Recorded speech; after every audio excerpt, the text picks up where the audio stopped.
Sir, you're charged with especially aggravated kidnapping. You're also charged with aggravated assault, and you're charged with theft of a firearm worth less than $2,500. You're talking about stuff that is not relevant. Hello and welcome to the Court of Public Opinion. I am the Recovery Addict, and boy do I have a case for you today. Why is the dog chewing on this guy? I think they have got the wrong guy there. They got the wrong guy, and the dog was biting him. He roughing him up quite a bit. There's a lawsuit. 9 out of 10 judges prefer watching the Recovery Addict live stream in their courtroom. The fireworks are not done. Now we're getting commentary on the case. I didn't ask you to interrupt me. Is that correct? Oh, for Trump's sake. Dati mihi Anglican, Proin Service Latino.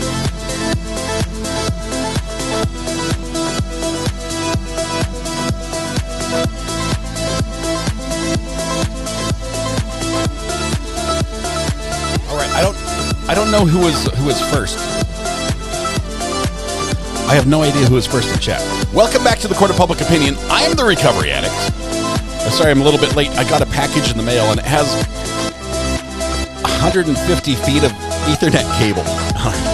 It's like Christmas all over again. And another 30 feet. So yes. This is important stuff. And memory cards. This is good. Memory cards are good. All right, we are about to get back to court. I don't know who was first in chat. Sample user. Is it sample user? This live stream is the best? Oh, it can't be that. Why is it all weird?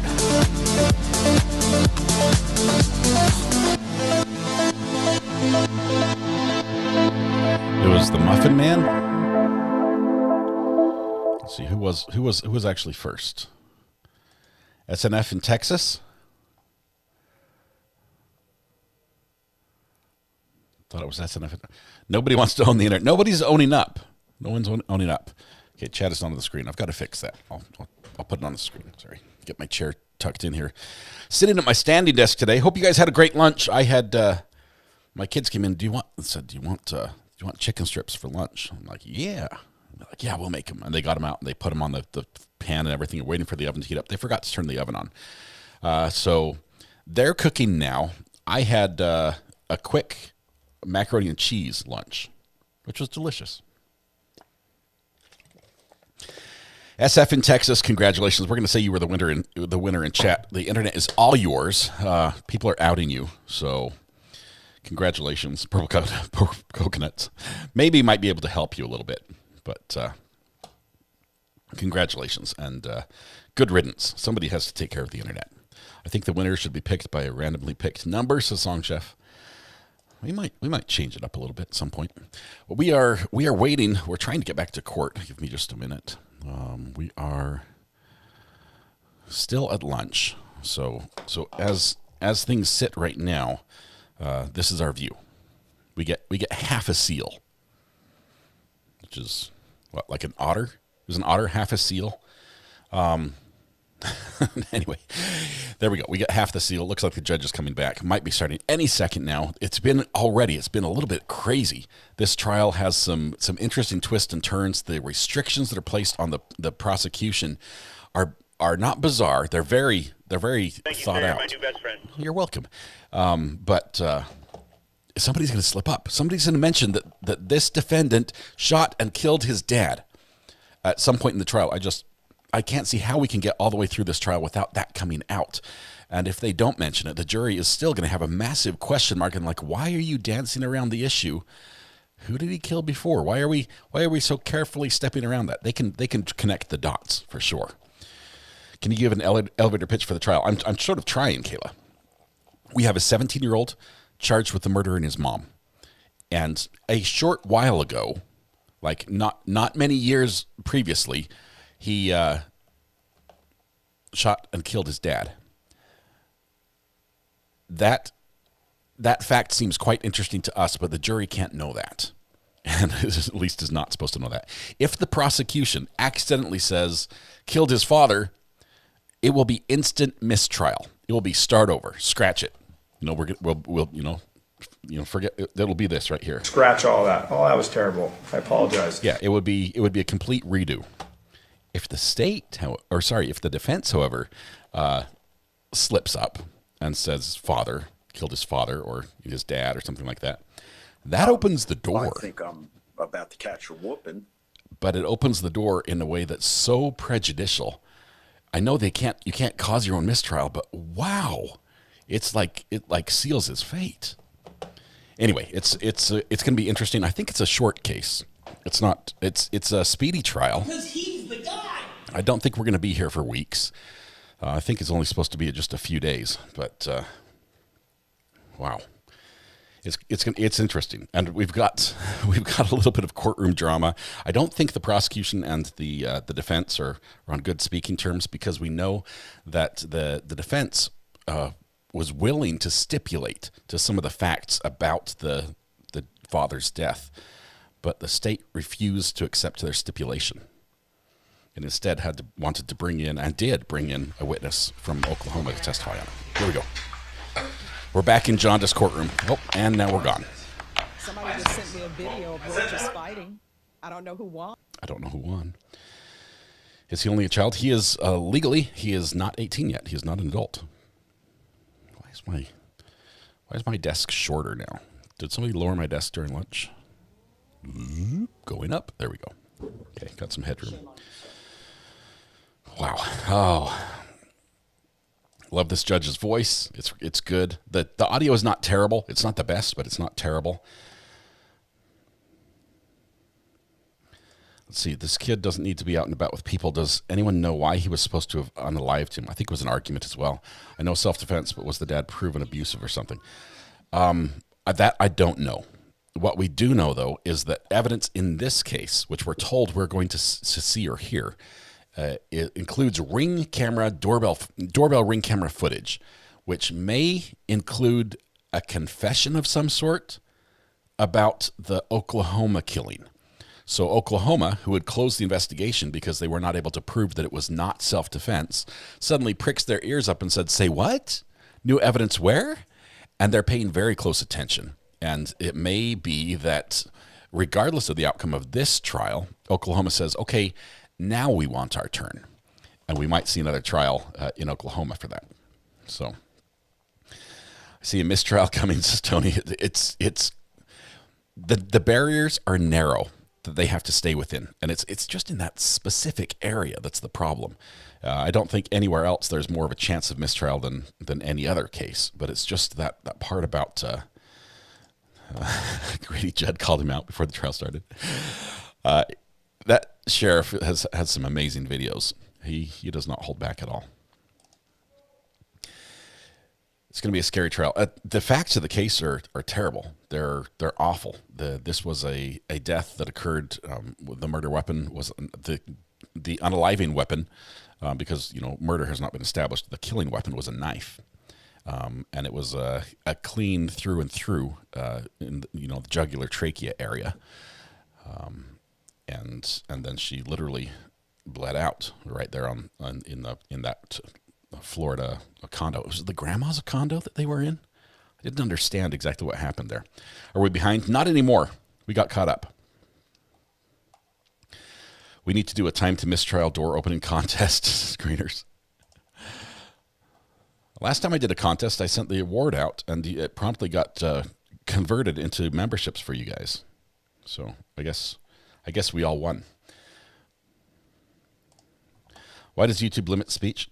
It doesn't limit it. As a matter of fact, you can say it right here and now in chat. What it does do is, especially in the first portion of a video, we don't know exactly how long, it analyzes what the video is. And it does that for a couple of purposes. Mostly it's because content creators like me are monetized through YouTube.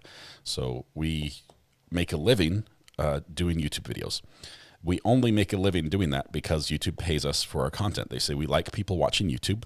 We show them ads. In my case, they show ads on the video after the fact. If you're on Rewatch Crew, unfortunately, they put tons of ads in. But when we're live, we try not to have any. And they split some of that revenue with me. Now, if we have a video that, say, for instance, is about something extremely grotesque and morbid and just terrible, I mean, like people are like, "Oh no, turn it off, yuck." Not many companies would say, "Hey, show my ad there." I'd like the Snickers ad to come up right there in the middle. And because of that, they say on this video, they're not going to take it down, but they say on this video, we're going to deem this as demonetized, meaning that it's not suitable for advertising. So we ask that that you try to be a little cautious with some of those words and don't throw them around. We put a lot of them in our banned list. I don't put murder in there. We deal with murder trials all the time. We do it in a newsworthy, educational, and informative way. But there are some other words that we do, don't put in chat and don't say on here because just saying it once is enough to demonetize the live stream, even in chat. Does YouTube use AI to look at content? Yes, it does. Both AI and manual review. I have a FOIA request in for the list of banned words. I'll send it to you, Greeners, but so help me. If you just post it in chat or Facebook or something, you're not going to be, I'm going to demod you on Top Mark. Yes, there are no ads if you're a premium member. I wish we could have no ads for anybody when we're live and limited ads for the replay. But what happens when a certain stream gets demonetized? What happens to you personally? I lose out. It's basically it would be as if financially it would be as if I didn't work that day. So imagine if you're employed and you go to work and every day you clock in and work your number of hours. Imagine at the end of the day if the boss didn't like one thing that happened during that day. He says, today we're not paying you. So try again tomorrow. It's like that. So.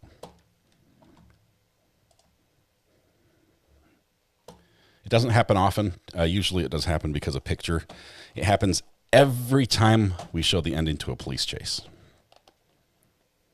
Apparently what the cops say and do and what they're holding when they do it at the end of a police chase is just one step too far for the platform. All right. We are still waiting for court to come back. Super chats still go through. Hang on. I think we have Thal on the phone if I can get it plugged in.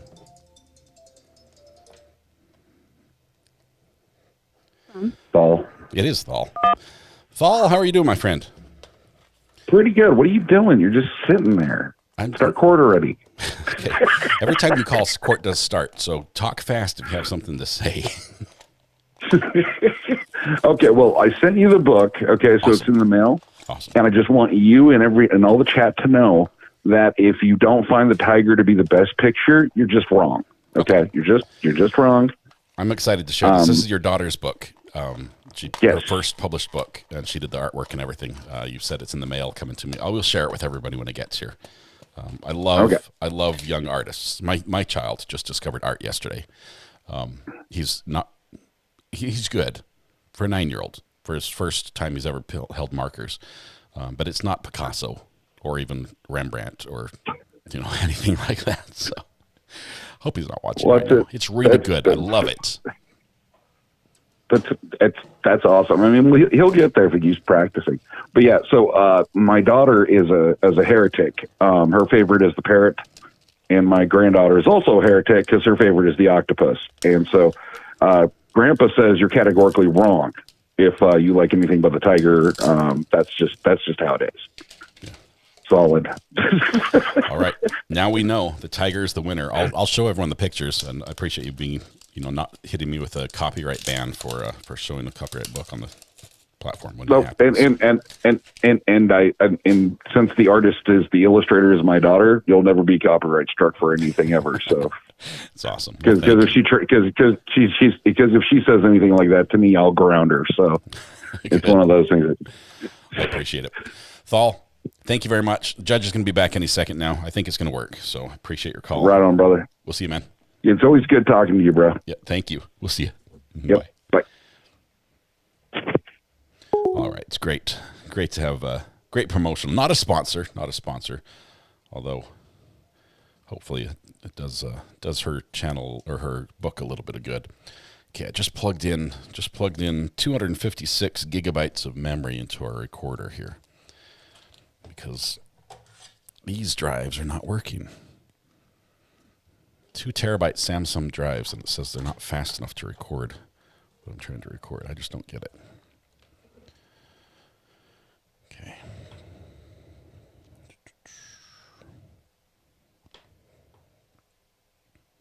Storage is going to be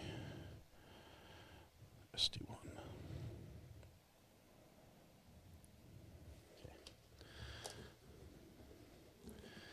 Need NVMe drives, not SATA. These are SSDs.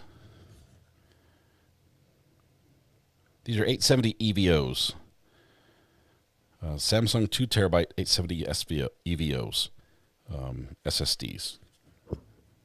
The little, that type. You think it'd be fast enough to record a 1080p video stream over a 1 gig Ethernet connection. All right.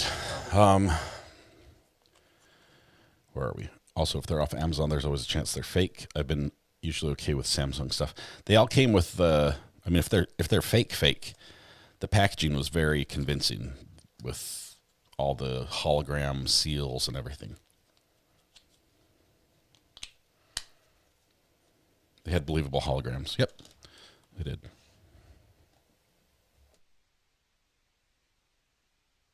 The worst part is they worked for like a couple of weeks and now they don't.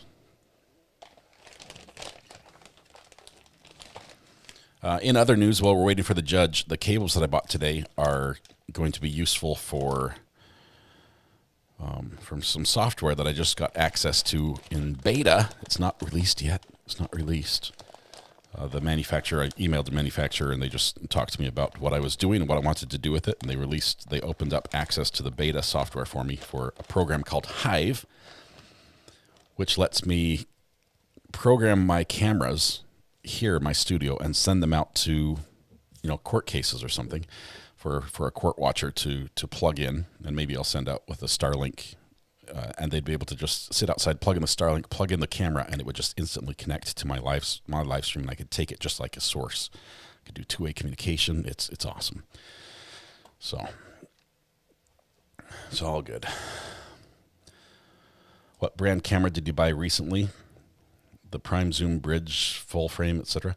I bought PTZ Optics Move SE 30X, if you want the exact model.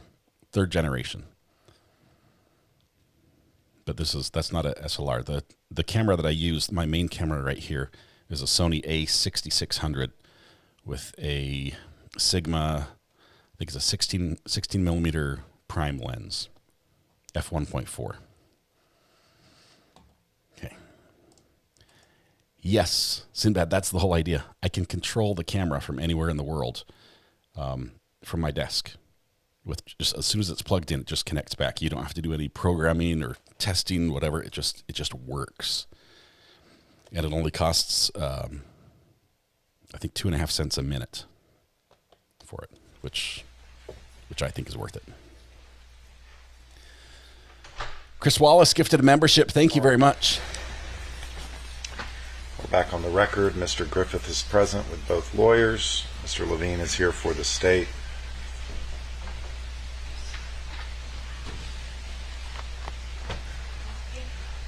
Thornhill, any change to your client's position? Before we bring the jury back in, just quickly, Mr. Levine, this evidence that you want to get in regarding Mr. Griffith's statement to Mr. Rapkin, his lawyer, is that today? No, Your Honor. All right. Maybe Friday. Before that, I mean, you understood the basis of my ruling was that he knew or should have known, assuming that the cell phone was controlled by his parent or grandmother or someone acting as a parent, and that you would have to establish that to the court's satisfaction. You identified some things out in the hallway today, but I'm going to ask that you provide all of that, every bit of it, to Ms. Thornhill and Mr. Hendry well in advance, like hopefully today after court, how you intend to prove that, because I don't want to have a jury waiting forever while we're talking about that in the hallway again. So if that's something that can be addressed beforehand, I want to address it that way. So. Yeah, that's no problem. Just for the record, and I think Your Honor understands and the defense understands, it's all part of the discovery. But if your request is to point them to those spots so that our discussion in court can be more efficient, I don't have a problem. Yes, that's my request. Yes, Your Honor, not a problem. But there's not going to be any new evidence. It's all been provided in discovery. All right. All right. Are we ready for the jury? Yes. Yes, sir. All right. We will bring the jury. The hoops we're jumping through with evidence are intriguing. Somebody said, do only fans get the cameras? The cameras, there are two cameras. One is a pan tilt zoom. They're $2,000 each. And one is what's called a box camera, which is just like a little, just one-piece camera with a built-in lens. And that's $1,000 each. So I'll be sending them out to, like if Trial TV Live helps me with another case, I can probably send one out to them.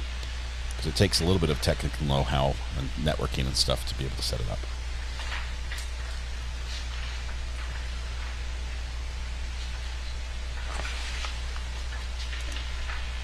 Cheryl, a couple people have commented on this. Why is there only one prosecutor?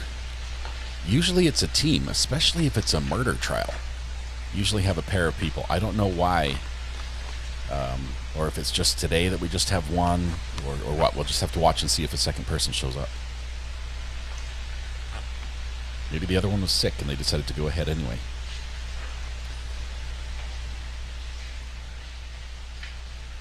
Might be a slam dunk case. This one's simple.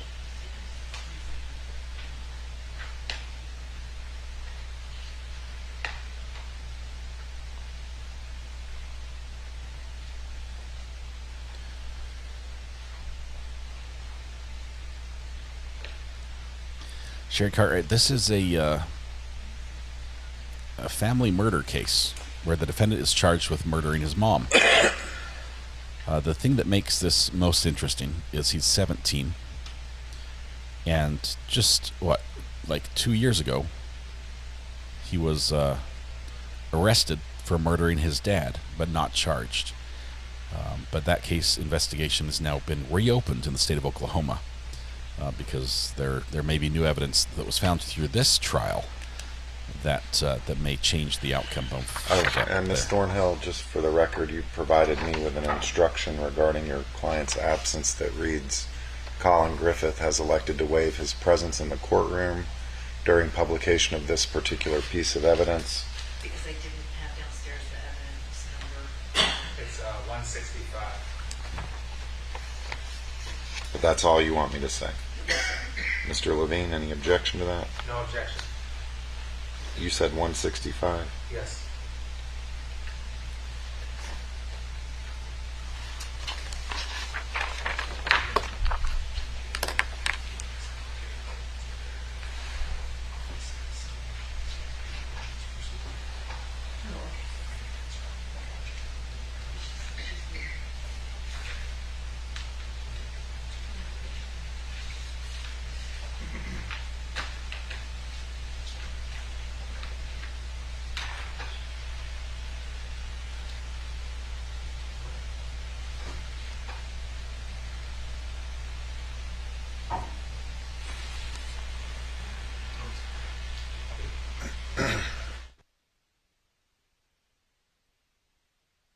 Not sure where the jury is walking in from, but it's taken them a while to get here.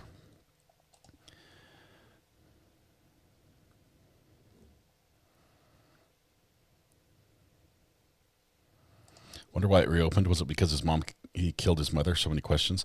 Little B, I think it was because there's a doorbell Ring camera footage that may have some sort of a confession about the other one on it. That's what the rumblings I've heard, and I might be a little wrong on that, but that would definitely be considered new evidence that would warrant a reopening investigation. Tried as an adult, yes, but death penalty is off the table because he's a juvenile. I think the courtroom sign is crooked. I think you're right.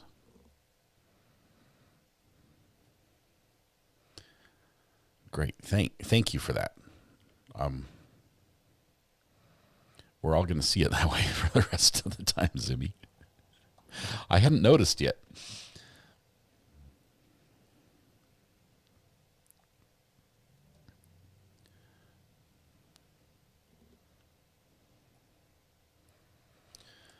Can I overlay grid lines? Yeah, hang on.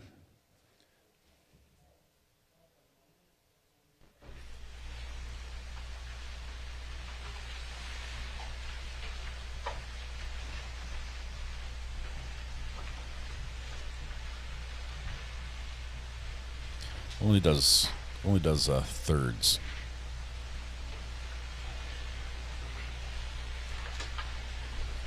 Let's see, all 9 by 16. I can do rule of thirds. Safe area for broadcast. Please and be seated. Vertical camera cropping. Welcome back. I hope you enjoyed your lunch. Mr. Levine?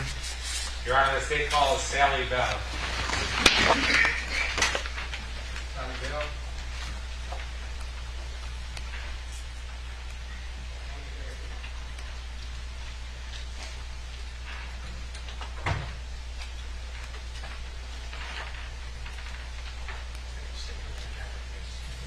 Step right this way, please.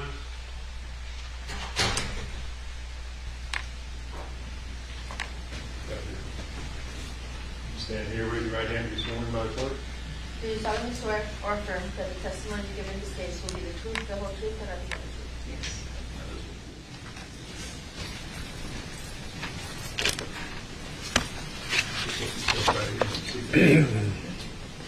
Good afternoon. Good afternoon. You may proceed, Mr. Levine. All right, thank you, Your Honor. Miss Bell, good afternoon. I know you're soft-spoken, but if you could please speak up nice and loudly so the jurors can hear you. Okay. Could you please introduce yourself to the jury? My name is Sally K. Bell. And could you please spell your first and middle name for the record? First name is Sallie. Middle name is Kate. Tell the jury about what's the name of the community where you live. Hamptons, the Hamptons. And what type of community is that? It's a mobile home. And does it do you have to be a certain age to live there? Yes. And what age is that? I think it's 65. I'm not sure. Now, is it a pretty quiet and nice neighborhood? Very much so. Do you live across the street from a location where there was a stabbing? Yes. And I want to talk about that. If I could direct your attention to that Sunday on September 8th of 2024.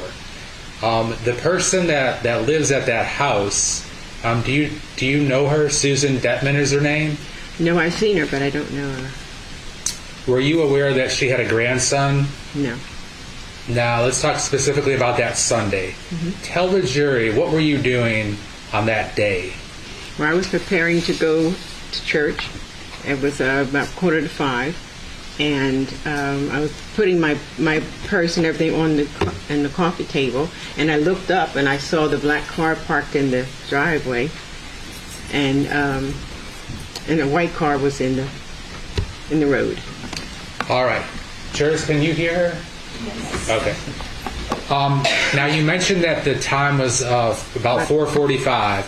Tell the jury how you remember that time.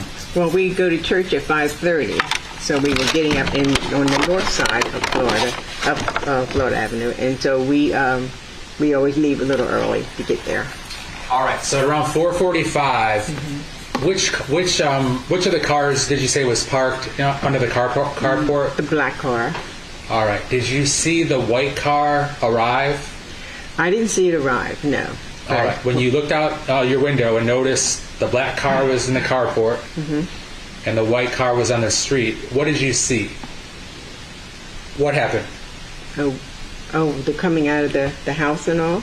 Yeah, what did you see? What were people doing? Oh, okay. I saw a lady come out, and she had clothes in her hand, and she went around to the passenger side of the car, and she put the clothes in the car. the young man was standing on the driver's side. And when you refer to the car, are you speaking of the black car? The black car, yes, I'm sorry. No problem. And that black car, then, that was under the carport, is that correct? Yes. Had you ever seen the guy before? Yes, I've seen him once before. And when was that? Do you recall? That was about a year ago or something before this. And so the time when you saw him on Sunday would have been the second time you saw him? Second time, yes. And do you see him in court today? Yes. Could you please point to him, Miss Bell? The young man in the middle. All right, for the record, Miss Bell has identified the defendant. Now, when you saw the lady, she was loading the clothes up in the black car, is that right? Yes. What was the defendant and the lady doing? What were they doing, like, in conjunction with each other? Well, he was standing on the driver's side. He wasn't doing anything, just standing there. And she went around and she put the clothes on the passenger side, and then she was talking and her hands were going. I couldn't hear what she was saying. And she went around the back of the car, up close to him, and she was swinging her arms again, and he reached. And she says, I heard her say, let go of my hair, you're hurting me. When she said, let go of my hair, you're hurting me, was she doing anything violent to him? She was swinging her arms and talking to him. And she was right up in his face, was talking to him. And then he reached out and to grab her hair. She said, let go of my hair, you're hurting me. And he reached up and opened the door, and they went inside, pulled her inside. Okay. So let me ask you a few specific questions. When she and the defendant were talking, did it look like it was an animated or a heated conversation? Arguing from one side. I didn't see him say anything. I just heard her. Okay. And you kind of did a hand motion. Was she trying to hit him or trying to punch him or anything? She was waving her hands like this. Okay. And then she said, let go of my hair, you're hurting me. And when you say waving your hands like that, is that like as she was she's talking to him? Same way she was talking on the other side of the car. Okay, I got you. When the defendant grabbed her hair, what did she say? She said, let go of my hair, you're hurting me. And were you inside or outside? I was inside in my living room. So it must have been loud enough, obviously, for you able to hear that. Yes. And what did the defendant do to her next? Then he just reached in and got hold to her, and he opened the door and pulled her in. Was that the last you ever saw of her? That's the last I saw.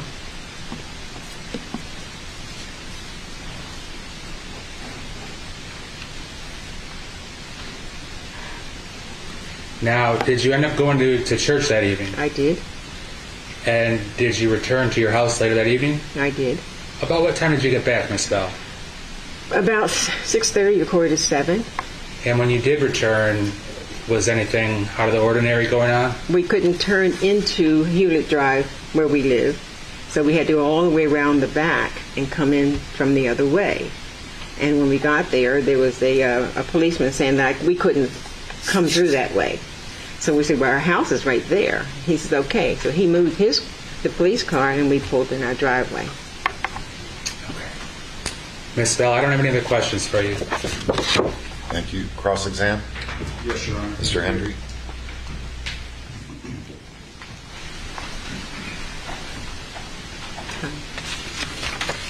How are you doing, Miss Bell? I'm fine. How are you? Got a few questions for you. Okay. You said that you could see the woman moving her arms, and you kind of gestured. Yes. I mean, was she moving her arms in a direction, or was it just generally up above her head? She was facing him over the car. She could see him, and she was talking and waving her hand. So, I mean, I couldn't understand what she was saying to him. Did it look like she was dancing, or did it look like she was doing something else? She was talking and using her hands. And so animated, directed at the person that was standing on the other side? Correct. Is that how you would say it? Okay. And you said that he was just standing there? He was just standing there looking at her. Okay. Was he inside? He was outside, next to the car. The car's in the carport? Yes. Roughly near the door? Near the door. Okay. On the driver's side. And she walked over to him?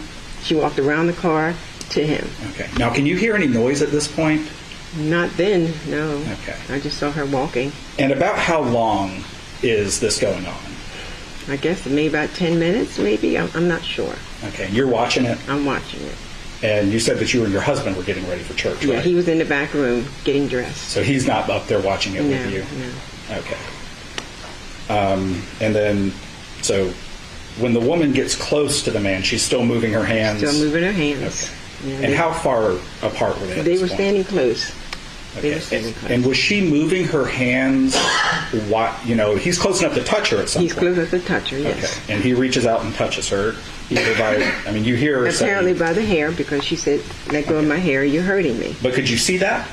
I saw his arm come up and around, and then she grabbed her hair. Okay. So you see her hand on her hair? Yes. Okay. And, was she moving her hands when she's that close to him? Yes. She was talking, waving her hands like she went on the other side. And then she went around the back, and she was still waving her hands. And until you hear the exclamation, "Let go of my hair, you're hurting me," you haven't heard anything else? No. I couldn't understand what they were saying. Okay. And you didn't hear anything after that exclamation? No. There wasn't any, for example, no's or anything like that? No. Okay. And you said they went into the house together? Went into the house, yes. Okay. Were both of their feet moving? Were they both walking? Yeah, as far as I could see. I couldn't actually see the steps, but they went up and went into the house. And you watched them go into the house? I watched them go into the house. Okay, and you and your husband then presumably finished getting ready and went to church, We right? went to church, yes. Okay. And at this point, you didn't call 911, right? No. Okay. No. Did you and your husband, talk about this? No, we talked about the white car because we had never seen that before. And he said we had to go around it in order to get to leave. And so other than the fact that the white car was present and you didn't know whose it was, I didn't know who it was, no. This was not something that was really piquing your interest at that time? No. And it wasn't until you can't get into your neighborhood that you start becoming worried that there might be something that happened there? Something wrong, and I saw the yellow tape around. I said, "What is that?" And I asked my husband, and he told me, "It's what you see on television." And I said, "Oh." So would you describe what you saw as somebody being dragged into a house? Well, see, the car was parked, and then the steps are there, and it's like two steps up, and so I couldn't actually see the feet going in, but I know he reached up and opened the door, and he pulled her in. So if he's pulling her against her will, he's having to lift her up steps, right? You can't just go straight in. She walked up the steps. Okay, so she's moving her feet as far as you could tell up the steps. Correct.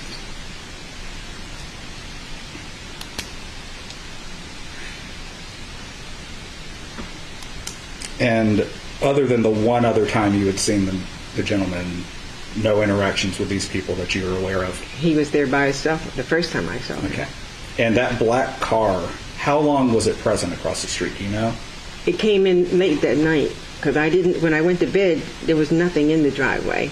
And when I got up early that morning, I saw it in the driveway. Okay, so the black car arrived the night before at some point while you were asleep? Sometime, yeah. Okay.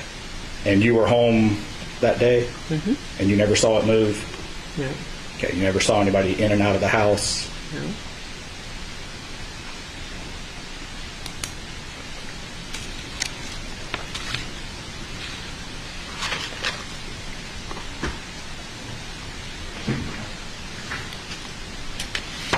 When the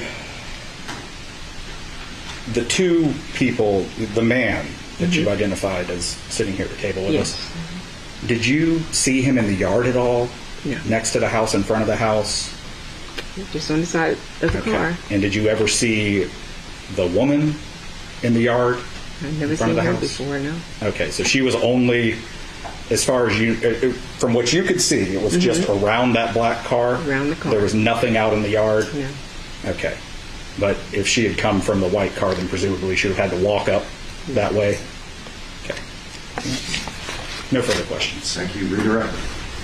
Just briefly, Your Honor.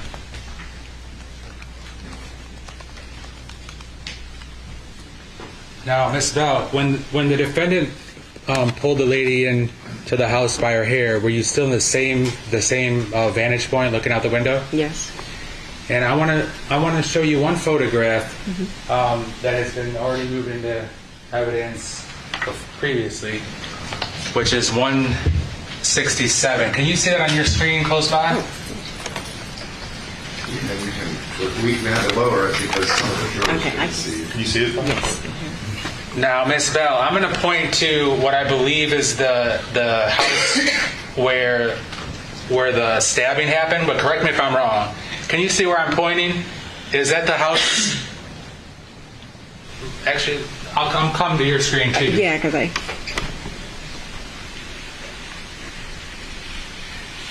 Is that the house? That's the house. Yes. Okay. Yes. And for purposes of the record, I pointed. I know it's kind of far to see, but I pointed to this on your screen.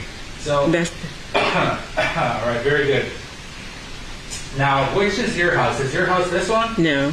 Is your house this one? Yes. Okay.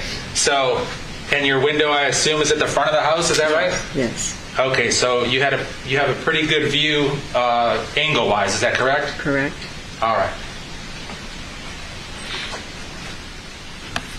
Now, when the defendant and the lady were first having whatever discussion they were having, you mentioned you could not hear that, correct? No. Is it a fair statement that when the lady said, "Let go of my hair, you're hurting me," that she yelled it or shouted it loud enough for you to be able to hear it? Yes, she did. Okay. I have no further questions for you, ma'am. Is Ms. Bell released? Yes, Your Honor. Ms. Thornhill? Yes. Mr. Hendry? Yes, Your Honor. Thank you.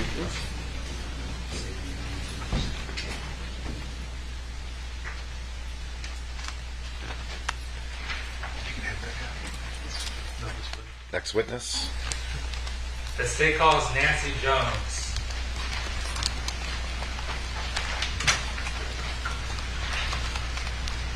Nancy Jones.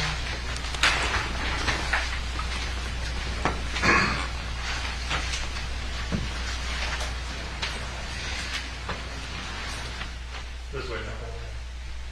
This way. Ma'am? Yeah.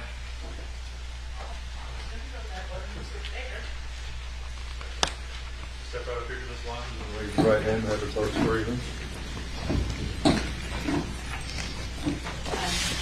Raise your right hand. Close for you. Do you solemnly swear or affirm that the testimony given in this case will be the truth, the whole truth, and nothing but the truth? Not this way.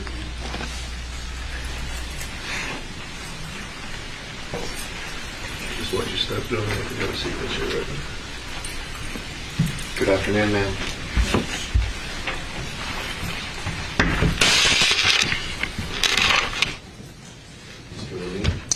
All right. Good afternoon, Ms. Jones. May you please introduce yourself to the jury? Yes, my name is Nancy K. Jones. And what community do you live in? I live in the Hamptons. Do you live across from a lady named Susan Detman? Yes, I do. And have you gotten to know her from living across from her for a while? Yes, I have. Are you aware that she has a grandson named Collin Griffith? Yes, I am aware. Has you seen him periodically coming and going over the time you've lived there? Yes, I have. Now, I want to direct your attention specifically to September 8th of 2024, which is a Sunday, when something out of the ordinary happened on your block. Do you remember, first of all, seeing the defendant at his grandmother's house at all that weekend, Saturday and or Sunday? No, just the car. All right, and the car being what color car? It was a black. And was it parked under the carport? Yes, it was. On a certain time on Sunday, did you happen to notice another car arrive at the house? Yes, a white car. Describe to the jury what you saw. A white car pulled into the driveway, immediately sped out of the driveway, and then parked on the street. Had you ever seen that white car before? I believe I did last winter. Did anyone get out of the white car? Yes. Up until this point, had you seen the Susan Detman's grandson outside or not? Last winter I did. Okay, but on Sunday you hadn't seen him at this Never. point? No. All right, continue on. What happened when the car ended up parking on the street? What happened next? The lady, I was a young girl, got out of the car, slammed the door, slung her purse over her shoulder, and proceeded into the house. Had you ever seen the young lady before? Not personally one-on-one, but I've seen the car over there. I thought it was granddaughter. She looked very young. And where did you say the young lady went? She immediately went into the house. That young girl was the defendant's mom. Where were you They're when you saw 13 this? years apart. I was sitting on my 13, 14 lanai. years apart. And where's that at? In the front? Or Yes, in the front. All right. Did you think anything of it when that happened? Nothing. What happened next? What happened next? I went back to the house and started doing some dishes and stuff, and then I walked back outside and sat down on my lanai, and then I seen. Do you want me to go into the details now? Yes. I seen the lady standing on the top step, and I just seen an arm come out and grab her by the shoulder, by her hair, and I just turned my head and immediately went back into the house.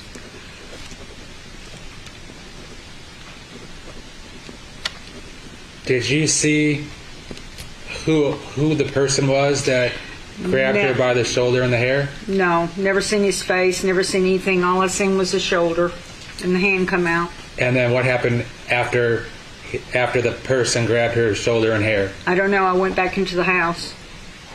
And then at any point did you realize that law enforcement had responded? Yeah, about 40, maybe 45 minutes later, I was in my kitchen and I heard sirens and everything. I turned around and I seen cop cars in my yard, and they were everywhere.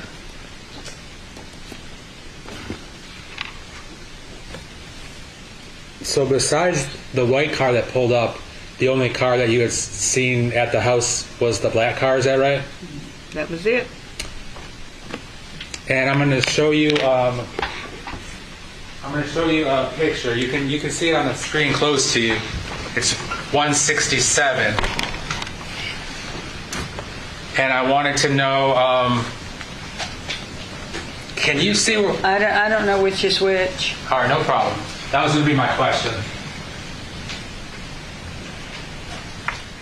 My car has the red trucks. Yeah, I hear you. So this here, we've heard testimony, is Susan Detman's house. Okay. Which house is yours? This is mine. Okay, and for the record, I'm going to walk back up to the big screen. Is this the house you're pointing to as being your house? Yes. Okay. And from your view, is it kind of tough to see inside the Miss Detman's doorway? It's catacornered, yes. All right. I have no further questions for you, man. Cross, Mr. Hendry? Yes, Your Honor, thank you. We have a few questions for you. Thank you.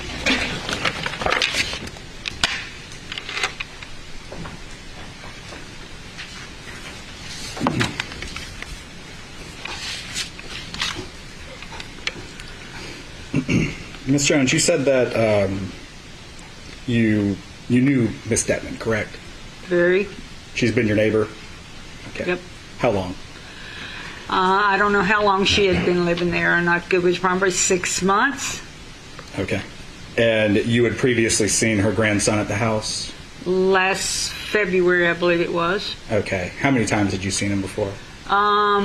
I've seen him about 3 times. I think he was there like 3 weeks, maybe, and he was out running. I just seen him running. I'm assuming it was a family member. You were assuming he was a family member? Yeah. Okay. So you never spoken with him? Never spoken with him. You didn't actually know their relationship? No. Okay. None. And the woman you saw, you had never seen her before? No. I'd seen her. She drove up in the car, but I'd never personally met her or anything. And when you said drive up in the car, are you talking previously? Like you had seen Last that? winter. Okay. I'd seen the car over there.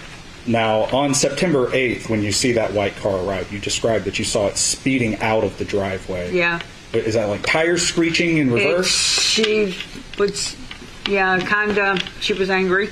Okay. And you said that she slammed her door and threw her purse off. She slammed her purse up on her shoulder and immediately went up to the house. Okay, so from your perspective, she looked like she was upset? Yes. Okay. And Then you said the next time you saw her was she was standing on the porch steps? Yes, on the porch steps. So you didn't see her outside at all in between those two periods of time? Before she was standing up on the steps, she was throwing clothes in the car. Okay, so you saw her at which car? She was throwing clothes into Collin's car. The door was open and she was throwing clothes into the car. And that would be the black car that was parked in the carport? Yes. And you're calling that Collin's car because you saw the other person get out of the white car, right? Yeah. Okay. So you hadn't actually seen the black car arrive? No, but I knew that was Collin's car because I'd gotten a phone call because I was house sitting for Susan. Okay. So you were aware that Collin was coming? Yes, I was. Okay. I knew Collin was there the Saturday before the accident happened. Okay. And when... So you see a woman go into the house angry, and then she comes out with clothes and starts putting them in the black car. Did it look like she had calmed down? I just didn't really pay that much attention to it like she'd calmed down, but she was throwing the clothes, so I'm assuming she was still upset. I don't know. Okay, now when I'm still across the street, so I don't know. When you say throwing clothes, are we talking like into the car? Okay, so the not door placing. was open, so like throwing them in there. And did you see her open the door? I never seen her open the door. Okay. So you weren't sitting and watching this whole incident? Oh, no, I was busy in the kitchen and stuff. All right. Now, you said that you saw a hand come out and touch a shoulder on the steps. Did you hear anything? I never heard nothing. I turned my head and went back into the house and got busy again. And from your perspective, did it look like the person was getting dragged into the house? No. I just, like I said, when I seen the hand come out and grab her by the shoulder, I turned and went back into the house, and I said, they'll probably work it out. I thought it was his sister or Susan's granddaughter. And I said, they're probably having a little spat and they'll work it out. But you didn't call 911? No, I never called 911. Now, would you say that this type of thing is something that is typical in your neighborhood? No. This was a unique I lived in Chicago for 30 years, and I seen a lot in Chicago. So in Chicago, we see something, we usually turn the head the other way. And I know cops say if you see something, hear something, you're supposed to report. I didn't think anything more about it. So this wasn't something that was so dangerous to you, you felt the need to report it? I did not feel good. And, I mean, now the incident with the woman's going in, mad, do people often, spin their tires in your neighborhood, anything like that? No. So the whole instance was pretty unique? Yes. Okay. Now, after law enforcement arrived, was that the end of your night, or did you have... Well, there was so many cops and stuff. No, I sit out on my lanai, and they just kept coming and coming. And then all the neighbors were out in the yard. We had no idea what went on. Okay. Now, you're friends with Susan, correct? Yes, I am. Did you contact her? I contacted her, yes, when I seen all the cop cars. I immediately called her. Okay. And did you make any efforts to contact Collin? Oh, no. Did you see him after the instance? Yes, I did. Okay, where was he? He was in the driveway. How did he look? And his arms were red, and the cops were all around him, and I was on the phone talking to Susan, and Susan told me to go over and tell him that she would be there in a couple hours, or wherever she was at. She was in the Keys. And so I walked outside, and I waved at Collin, and I said, Susan's on her way. From your perspective, did he look upset? He looked very emotional, yes. He'd been crying. I could see him crying in the driveway.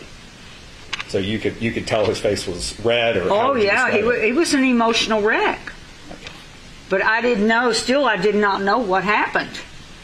And, we've seen the aerial photos. This is not a very wide roadway that you're from across the street, correct? Like from your house to her house, it's close. 2 cars passing. So you were able to get a good eye view on Collin at that moment. From my lanai, yes. And I'm talking when you walked out there, you're close enough that you could see him. Well, his arms were red. I didn't know. I thought they were like you had been in a scuffle with somebody. Somebody grabs your arm and they turn red. That's what I looked like. It was a scuffle. So he's got red arms. His face is red. It looks like he's been crying too. He looked like he'd been crying. Okay. And this was what time did you say? 4:40, 50, or somewhere around there, whenever the cops got there. So this is after the cops have arrived, and they have him outside. They have him outside. And prior to that, you had not seen him? I had not seen him. Okay. No further questions. Thank you. Mr. Levine? No, thank you, Your Honor. Is the witness released? Yes, Your Honor. Mr. Hendry? Yes, Your Honor. Thank you, ma'am.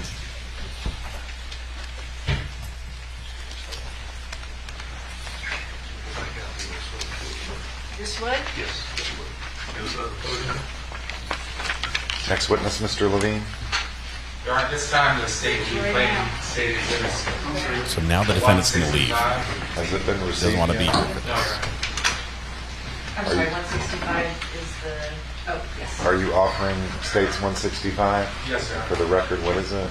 165 is a 911 call. Is there any objection? No objection, but It is received. Ladies and gentlemen, Mr. Griffith has elected to waive his presence in the courtroom during the publication of States 165. Mr. Griffith? He wants to be gone for this part. My wife thinks it's because it makes him look weak.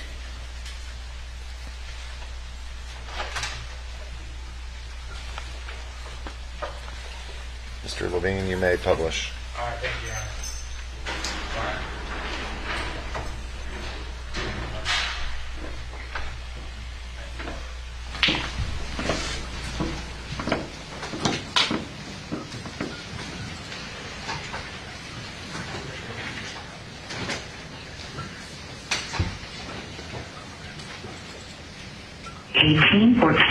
September 8, 2024. 911, what's the address of the emergency?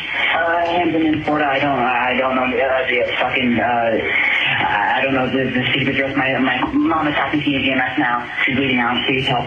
Your mom is doing what? My mom's bleeding out. She's bleeding out. Okay, what's the address, or where do you think you are? What road are you off of? What road crosses that road? So the Hampton in Florida, you go through the gate and you take the first right, and it's the house with the black jet out front. I'm trying to get her. The Hampton Inn? The Hampton Inn, yes, ma'am. What city is it in? Well, it's in... I can get it to you. I can't hit her up. Okay, how do I lift someone? I need to get her to the hospital. How do I lift someone? Okay, you called 911, so we're going to send an ambulance. She doesn't have time. She's leaving it. She's fucking failed. She doesn't have time. She needs to go now. Okay, and I'm using the address I see you at. Is that right? Is that where you are? Yes, ma'am. Okay. What can I do? I have your price after. She's fucking got a... What the fuck do I do? Help is being sent. Stay on the line so I get more information for the responders. I am. I don't know what to do. Okay, help is being sent. Okay, medical help is being sent. She's bleeding out. Where is she bleeding from, sir? She's bleeding from the neck, ma'am. See, this is my mother. I'm trying to keep it. Are you with the patient now? I'm with her. Yes, I'm with her now. How old is the patient? She's 39 years old. She has a heart condition. She has a. Is she awake? No, she's unconscious. She's not recovering. Okay. Is she breathing? No, she's not. I don't think she's alive.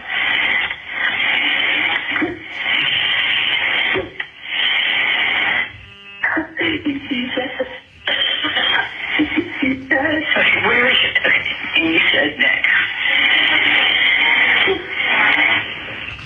Okay. All right, listen to me. I'm sending the paramedics to help you now. Stay on the line. I'll tell you exactly what to do next. Okay, listen to me. Are you right by her now? I am by her, yes. Okay, listen carefully. Lay her flat on her back on the floor and remove anything under her head. Okay, she's good. She's good. Okay, I did it right now. Okay. tell you how to do chest compressions. Make sure she is flat on her back on the ground. Place the heel of your hand on the breastbone in the center of the chest, right between the nipples. Put your other hand on top of that hand. Let's take off the shirt. Just make sure she is flat on her back on the floor. Place the heel of your hand on the breastbone in the center of the chest, right between the nipples. Put your other hand on top of that hand. Okay. All right, pump the chest hard and fast, at least twice per second and 2 inches deep. Let the chest come all the way up between pumps. We're going to do this until help can take over. Count out loud so I can count with you. 1, 2, 3, 4. 1, 2, 3, 4. 1, 2, 3, 4. 1, 2, 3, 4. 1, 2, 3, 4. 1, 2, 3, 4. 1, 2, 3, 4. 1, 2, 3, 4. 1, 2, 3, 4. 1, 2. One moment. Okay, just keep going, okay?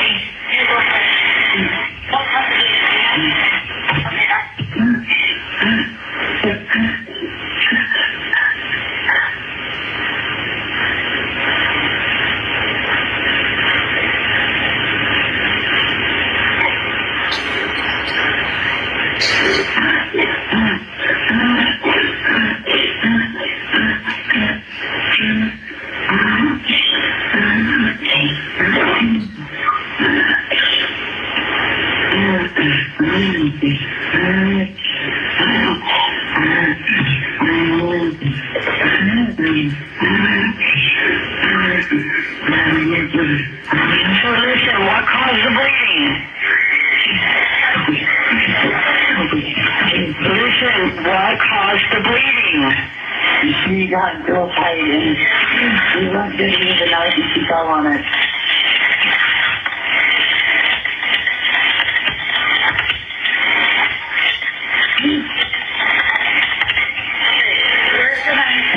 Where is the knife right now? And who did she get in a fight with? We got real tight for a long time, and then he got on top of me and fell on him and pushed his back. The knife came in. Yeah, I don't have it.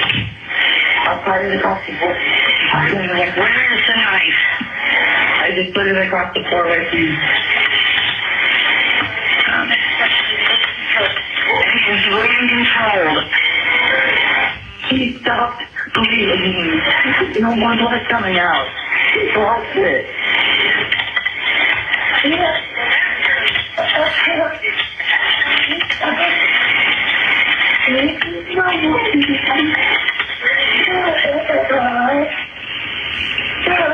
Where did you throw the knife? I threw it to my right. You threw it to your right? It was totally away from you. It's away from me. Where's your mother?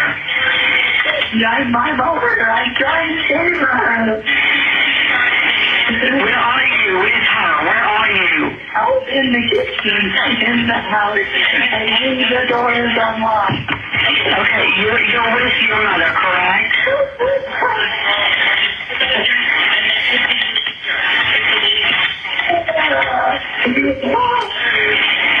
Okay, listen to me, please, stop, okay? Listen to me, and I'm going to tell you how to control the bleeding. Okay? Okay. All right, hold on.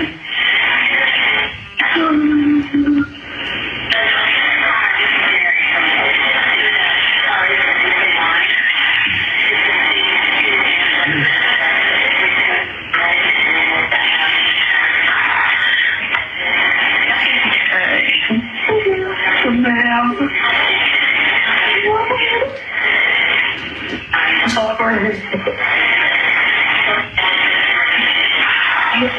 There's no more blood coming out of the wound. He's lost it all. Okay, listen, okay? We're going to do this, okay?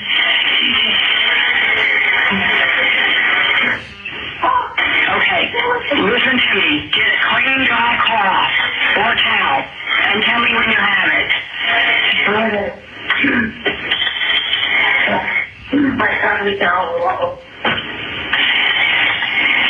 Is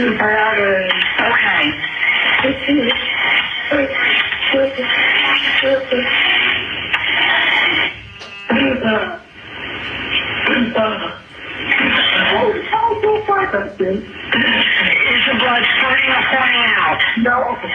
Okay.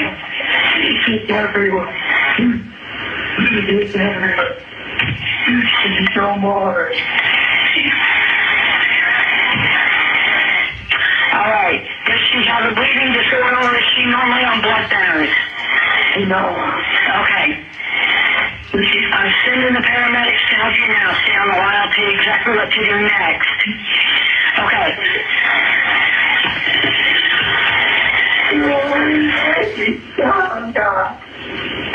Okay, I'm going to tell you how to stop the bleeding. Listen carefully to make sure we do it right. Get a clean, dry cloth or a towel and tell me when you have it. Now place it right on the wound and press down firmly. Don't lift it up to look. Without lifting the cloth up, please tell me if the bleeding is under control now. Yes, there's no blood. She lost all her blood. Okay, reassure her that help is on the way from now on. Don't let them have anything to eat or drink. It might make her sick or cause further problems. Don't move her unless it's absolutely necessary. Just tell her to be still and wait for help to arrive.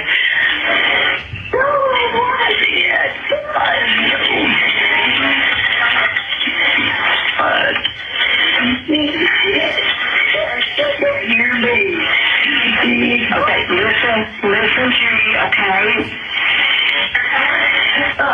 Okay, we're going to continue with CPR. Listen to me. Ready? Yes. 1, 2, 3, 4. 1, 2, 3, 4. 1, 2, 3, 4. 1, 2, 3, 4. 1, 2, 3, 4. 1, 2, 3, 4. Listen, I need you to keep doing this. Listen, okay? I need you to keep doing this. 1, 2, 3, 4. 1, 2, 3, 4. 1, 2, 3, 4. 1, 2, 3, 4. 1, 2, 3, 4. 1, 2, 3, 4. 1, 2, 3, 4. 1, 2, 3, 4. Keep doing it. 1, 2, 3, 4. 1, 2, 3, 4. 1, 2, 3, 4.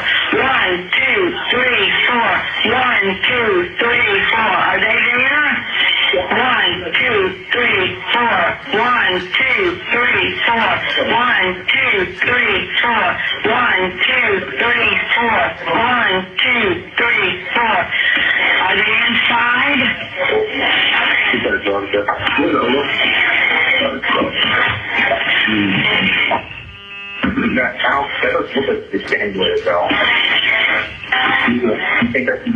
Hello?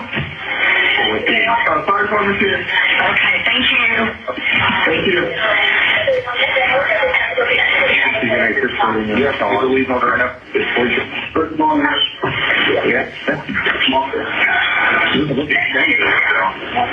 I mean, just no, I know. I just that's why I want to make sure that this is not good.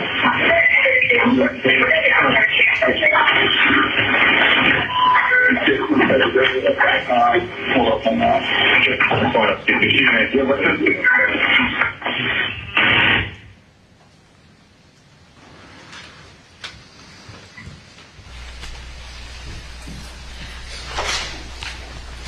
Wow.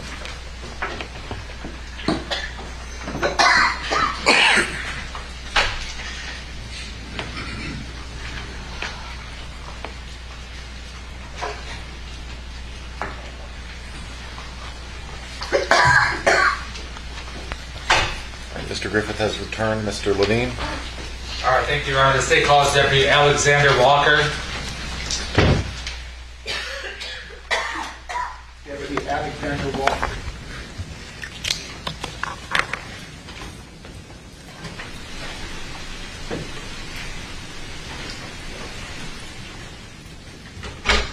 Step up this way. Step here, raise your right hand for the purpose. Please solemnly swear or affirm that the testimony you give in this case will be the truth, the whole truth, and nothing but the truth? Yes.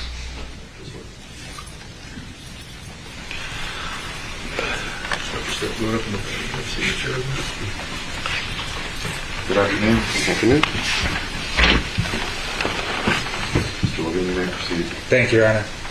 Good afternoon, Deputy Walker. May you please introduce yourself to the jury? Hi, my name is Deputy Alexander Walker. In the Sheriff's Office for about a year now. Tell the jury about your education and training and experience in law enforcement. So I graduated from Florida State with my bachelor's with a minor in psychology. I finished my training the winter of 2023. I've been with the Sheriff's Office for about a year, only about a half a year by the time of this incident. All right, Deputy Walker, what shift did you work at that time? I worked on the Delta night shift. Now, specifically, I'm going to direct your attention to Sunday, September 8th of 2024. Did you respond to a crime scene in Polk County? Yes, sir. And describe to the jury what kind of call you got and what you did. The call I got was a assist EMS, what we call as a 50 Alpha for an AED assist, a major medical assist. First class. Approximately how long did it take you to get to the scene from where you responded from? Approximately 5 minutes from where we were at. When you arrived on scene, what did you do first? First thing I did when I entered the scene was I announced myself as Polk County Sheriff's Office, wanted the subjects inside to make themselves known to our presence so that if there was any harm, weapons, anything like that, they would be put away from arm's reach.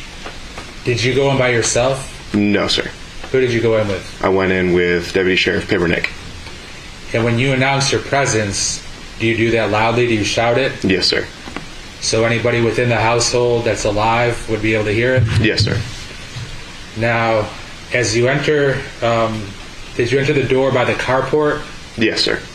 And when you entered, what did you notice about the first room that you entered? First room that I entered, I noticed a pair, or at least a single AirPod, as well as the AirPod case on the ground. Besides that being on the ground, did the house look like it was in order and nice put together? Yes, sir. Where did you go from the living room area? From there, I heard a male subject inside the house shouting, "I'm inside the kitchen." What did you do next? I then proceeded to the kitchen, and while walking to the kitchen, I saw a knife, a blood-covered knife, over in front of the washer and dryer to my left. I saw the subject in the kitchen. Where was the subject positioned in relationship to the deceased lady? The subject was positioned over the deceased's head. Did you find that odd at all? Yes. Why? For doing normal CPR and everything, assuming everybody's been taught and seen videos on doing CPR from beside the person, never over top their head, possibly blocking airways. So when you saw the defendant above her head, what did you do next? At that point, I told Deputy Sheriff Pibernick to stay with the subject as I went outside to confirm for EMS that it was clear for them to come inside. Do you see that person in the house, excuse me, not in the house, but in the courtroom today that you saw in the house? Yes, sir. He's right there. And for the record, you're pointing over to the defense table. What is the defendant wearing for purposes of our record? Wearing a plaid button-up shirt, a gray jacket, and glasses.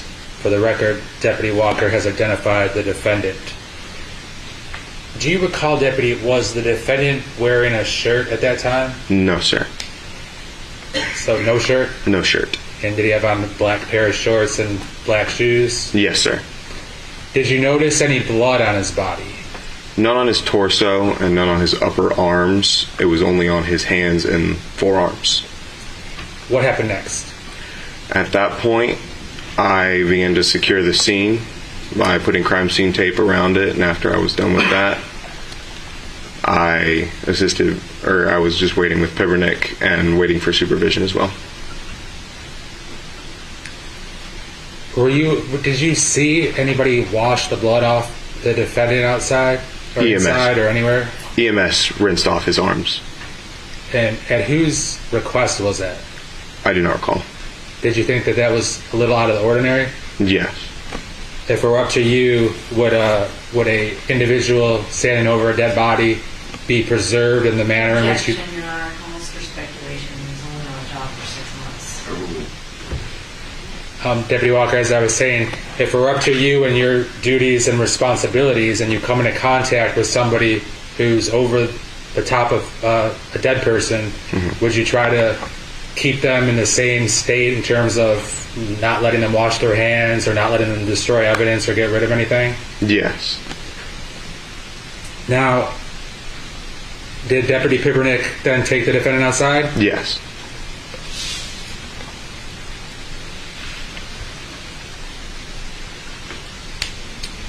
When you saw the defendant, describe his demeanor. At first, he was in a somewhat manic state, but again, once he went outside, he was more calm and collected. What happened when he was outside then? Outside, he spontaneously uttered to me and Deputy Sheriff Pippernick that there was blood everywhere, and then it stopped bleeding, and then she was dead. What were your responsibilities from that point on? From that point on, the subject was then taken into custody and placed in the rear of my marked vehicle.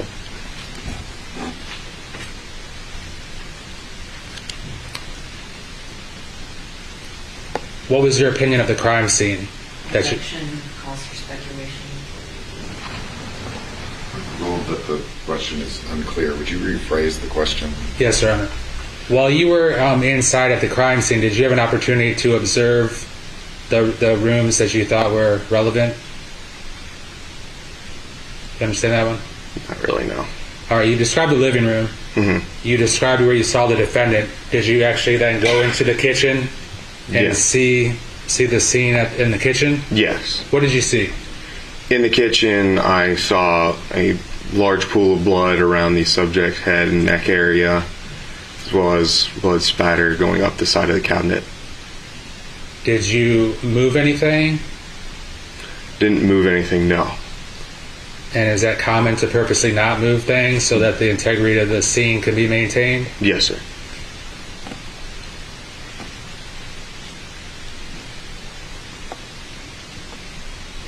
Now, when the defendant was in the back seat of your car, what were you doing?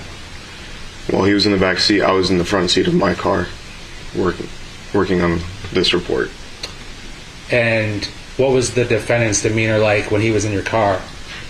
Demeanor was still calm and collected. Did he seem to have any concern or worry? No. Did he speak about anything to you? Nothing genuinely. We were talking about, or I tried to spark up just normal conversation, ask him what video games he played. And did he respond and talk about video games? Yeah, he said he enjoyed strategic games. Did his demeanor change at all when you interacted with him? Little. It seemed more cheerful at the time, but still calm. Was he then eventually taken to wherever you took him? About some odd hours later, yes. Okay. All right, Deputy Walker. I don't have any further questions for you. Cross-exam.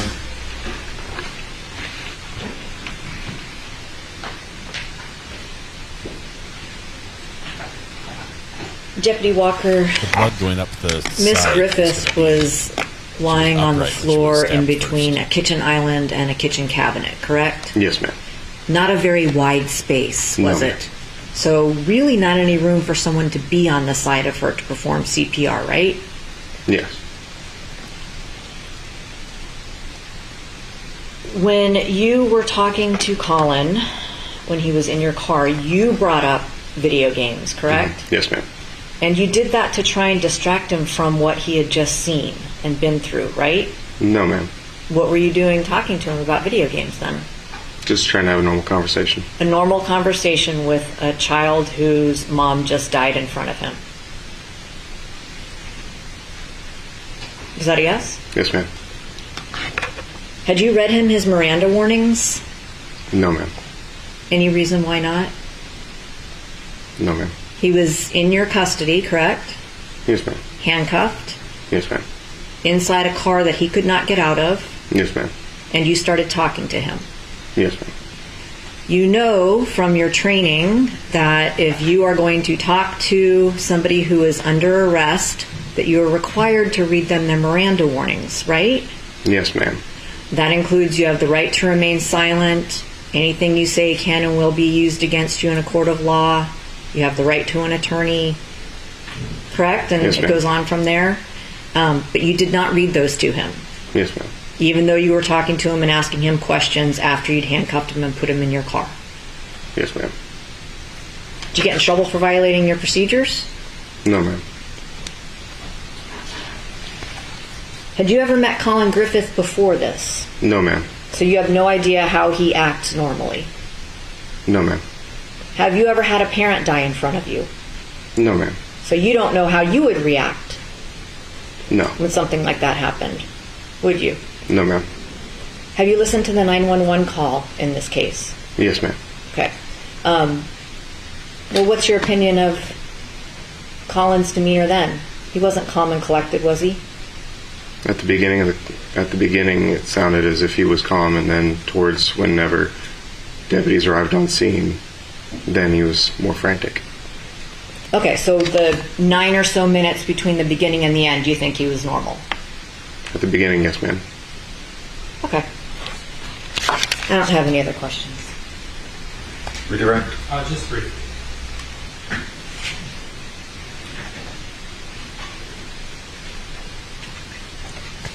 So, Deputy, as it pertains to Miranda warnings, is it a fair statement you weren't interrogating him or asking him anything about the case? Is that correct? Yes, sir. So, from that standpoint, did you feel any reason to read him Miranda warnings when you weren't interrogating him or asking him anything about the case? No, sir. Is talking about video games with someone, is that some devious plan of yours, or was it just conversation? Just conversation. All right, I have no further questions. That's not being used against him. Is there a question? Is there an objection that the answer was already... Avoid the commentary, please, unless Yes, there is sir. a legal objection. Save it for argument. Yes, sir. Is the witness released? Yes, Your Honor. Ms. Thornhill? Yes, sir. Thank you, sir.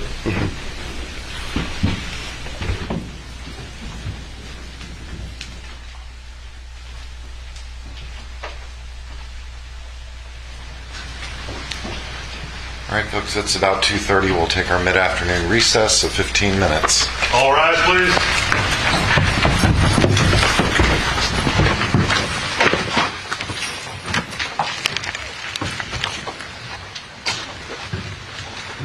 All right. Wow. The defendant leaving for the 911 call. Interesting. I can see how the jury could see it two ways. But I can also see, I don't know, not sure. Where's my P.O. box listed? Tumwater, Detroit. It's, Ms. Thornhill, you know better. The mods can type the address command. It'll be in chat. I understand. Yeah. But save the outrage for the appropriate phase of the trial. Yeah, she got No her matter how hand outrageous slapped it for may seem. a smart aleck comment, which I didn't quite hear exactly what she Anything said. we need to take up, Mr. Levine? No, Your Honor. Ms. Thornhill? Yes, sir. All right, we'll be in a 15-minute recess. 15-minute break. All right. I am, there's the address right there. Thank you. I'm going to try to see, I'm trying to get audio piped to my left ear and right ear so I can hear two different things at once because I've got something I have to hear on the other ear that's just separate.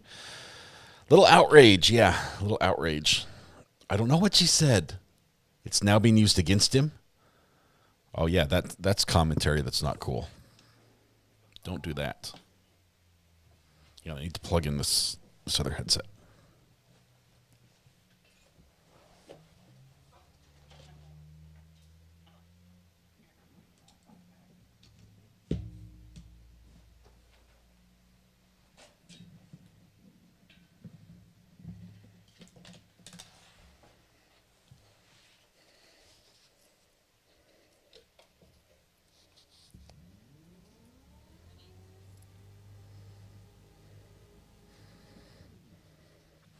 Okay, there we go.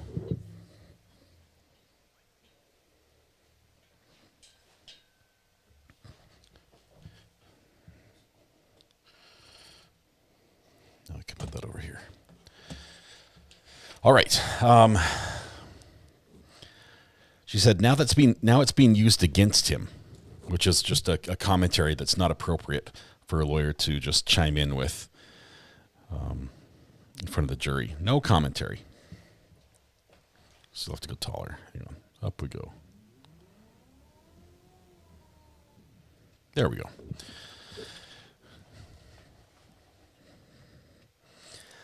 This is an interesting case. I like the snark. I hope there's a little more of it. I sort of am sad that the judge shut it down right away.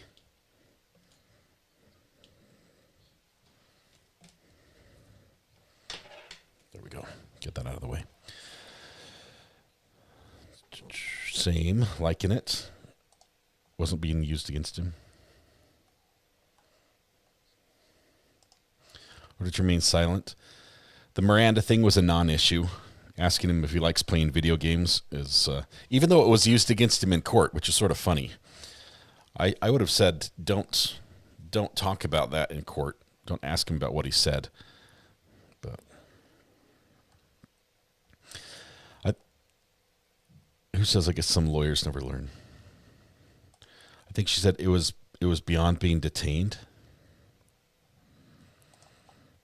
I think lawyers like to test the waters and see how far the judge will let him go. Now it'll be used against him.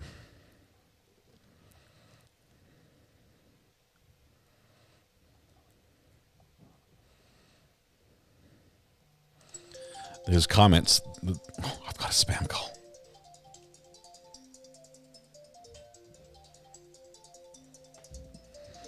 I love these come in at the right time. Hang on. Hello? Hello? Hello. I need a person or I hang up. Hi, this is Mary from Med Health Center. Mary, it's not you. Sorry. It was fake. They've given up. I don't get real people very often anymore. Anyone know if he called the police when he shot his dad? I thought he did.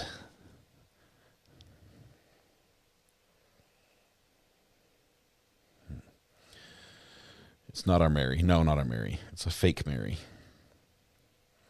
How can you tell it wasn't a real person? Because I've heard greeners. Nobody knows. Nobody knows. It was just a guess. It was the Temu Mary.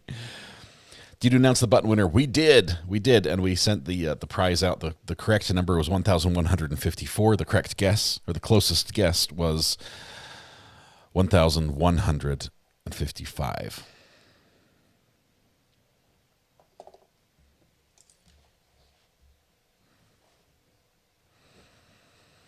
In need of a comfort break.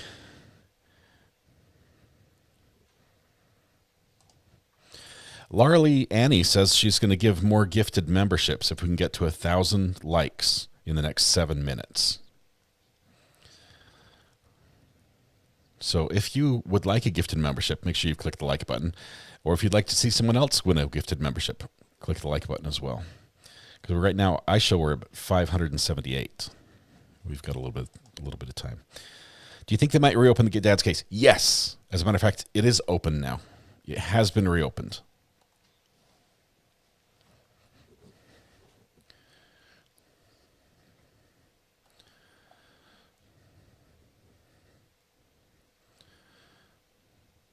I have a confession. I've never ordered anything off Temu. I've not done Wish or Temu ever.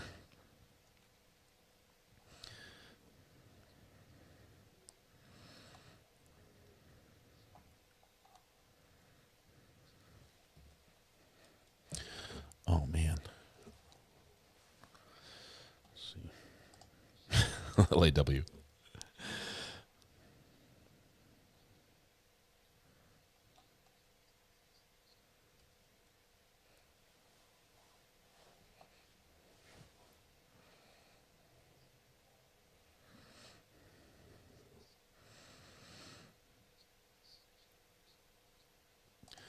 It doesn't change anything. It just invites more people in.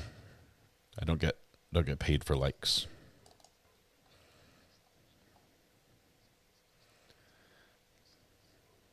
Nikki's like, got 3 orders. Somewhere in the middle of the ocean on its way over.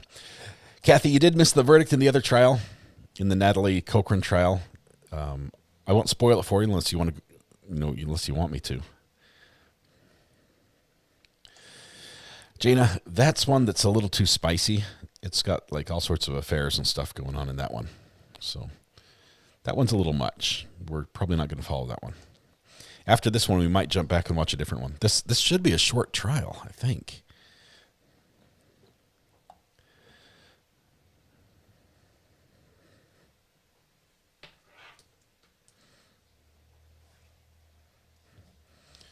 There was a verdict in that one. Quick summary of this case. The defendant, who is 17 years old, is charged with murdering his mom. The death occurred because of a very large kitchen knife, like 1 foot long kitchen knife. And the prosecution is saying that he planned it and did it himself and fulfilled a dream he had of killing his, not a dream, but like a bucket list. That sounds terrible, but that he had planned this.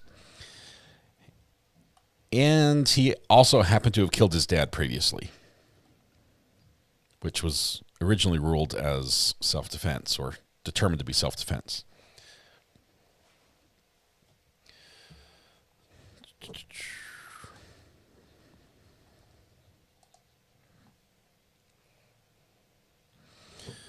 right, sentencing's tomorrow. We've got the mercy in the Natalie Cochran trial. There's a mercy hearing tomorrow. Yes, sick fantasy is better than bucket list. How long did they deliberate? 1 hour and 50 minutes, Nikki.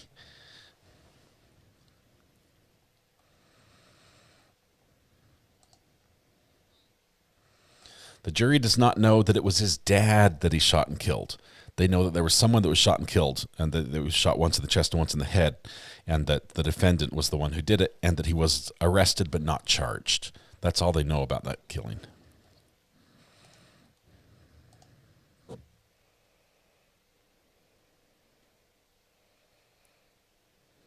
see. Officer said something about not interrogating the defendant. That's no Miranda. And defendant was talking about video games with officer, and then she chimed in. Now that's being used against him. Yeah, I thought that was a problem. I mean, it's wrong for her to say, to make a snide remark about it, but to say, here's what he told me when I was asking him questions without Miranda, that's an issue.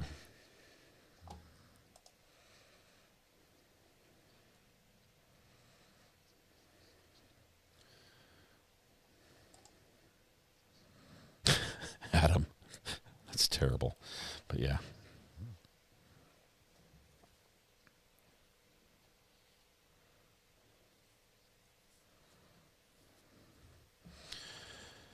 All right. Sandra Beach, welcome back. Welcome back.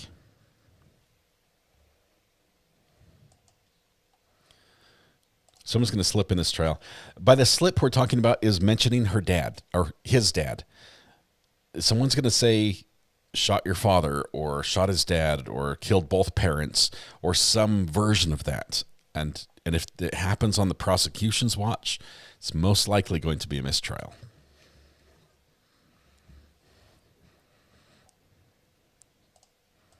You think that's no? I think the jury can figure it out, but they haven't been told officially. Like a year before or so.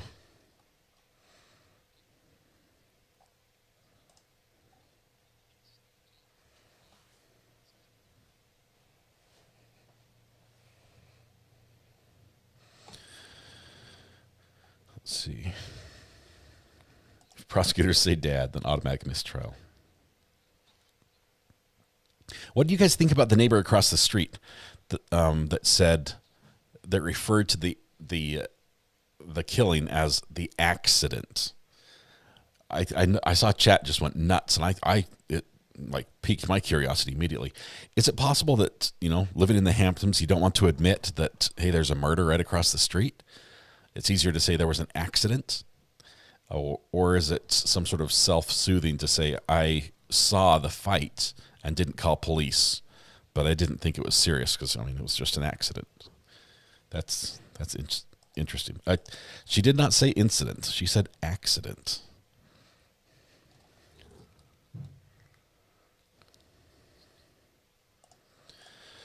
The ring video and stuff, I think, is coming in.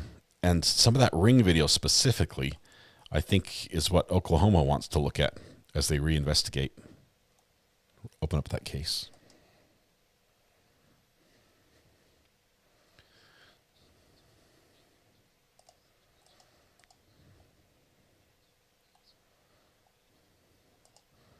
Hampton's PR. Yes. They spun it as an accident. Okay. So it was hard to hear during the 911 call. The knife, if she fell on it, do you think she would have been able to pull it back out? Or did he say he pulled it out? I just haven't heard the testimony there. It was hard for me to hear. Didn't get charged with his dad because they couldn't prove that it wasn't self-defense.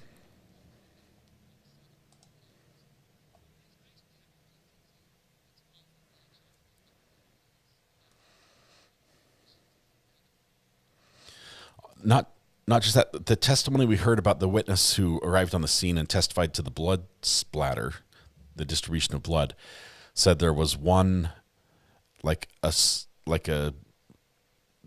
spray of blood going up the cabinet. I'm not sure if that would have been from the wound or if that would be from, it was from the wound, but would it be from her on the ground?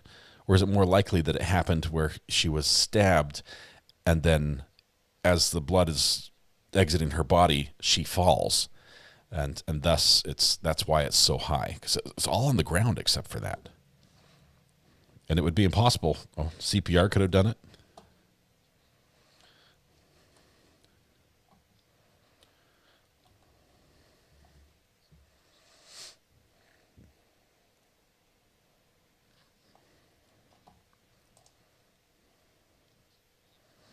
Okay, I need to be distracted here for a little bit.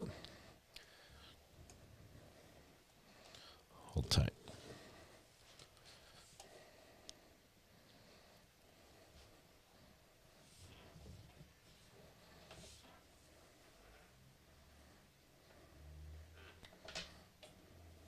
Hang on.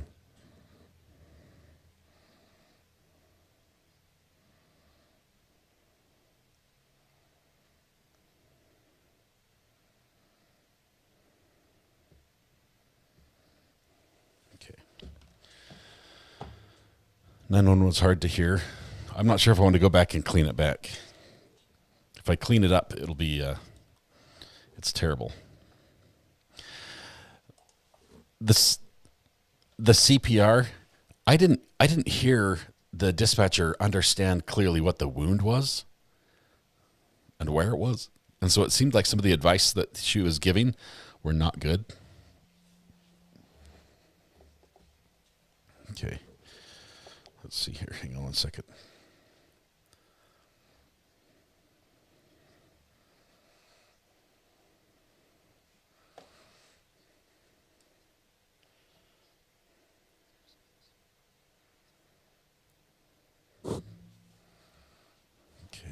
Hang on. See, anything else? Sound funny at 1.75. Hurry and catch up. Hurry and catch up.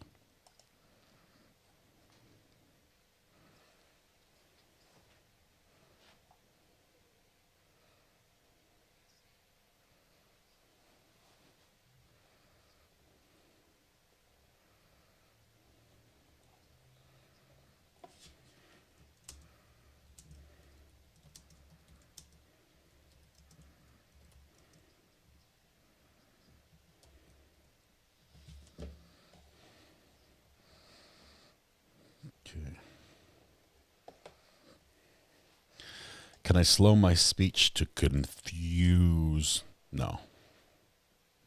No, I can't.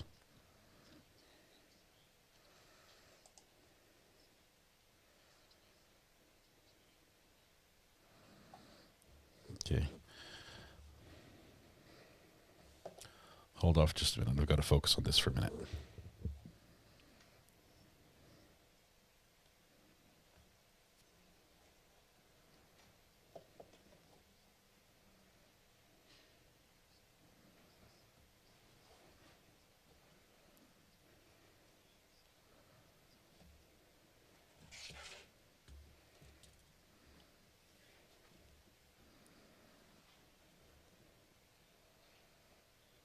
Hold tight, hold tight.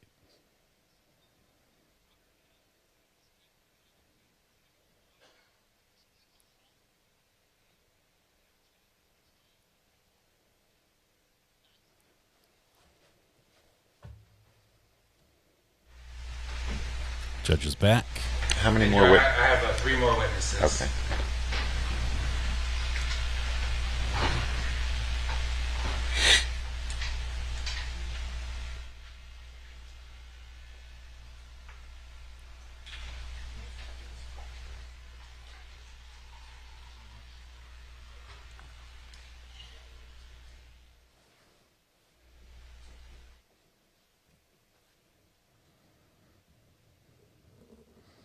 Judge is just chillaxing in his jaundiced courtroom.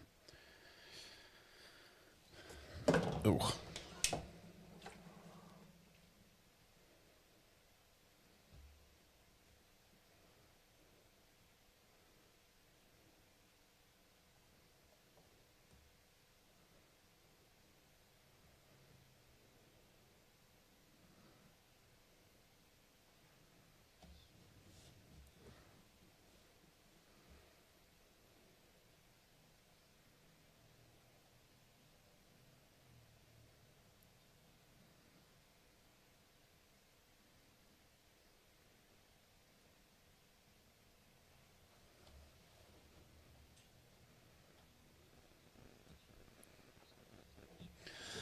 No, you're not invisible, Hardy Bay. I see you.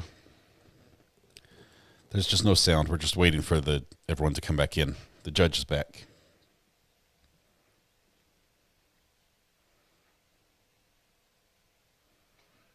Nope, jury's coming back in.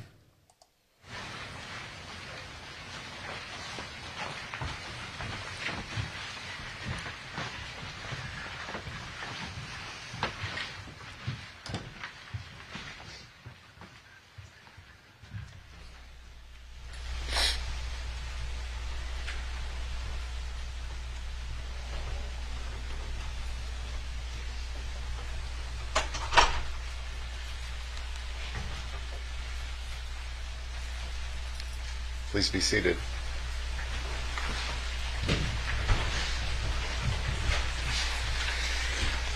Next witness, Mr. Levine.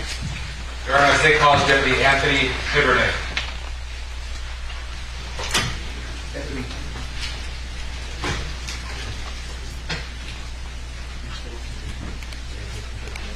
Step this way, please.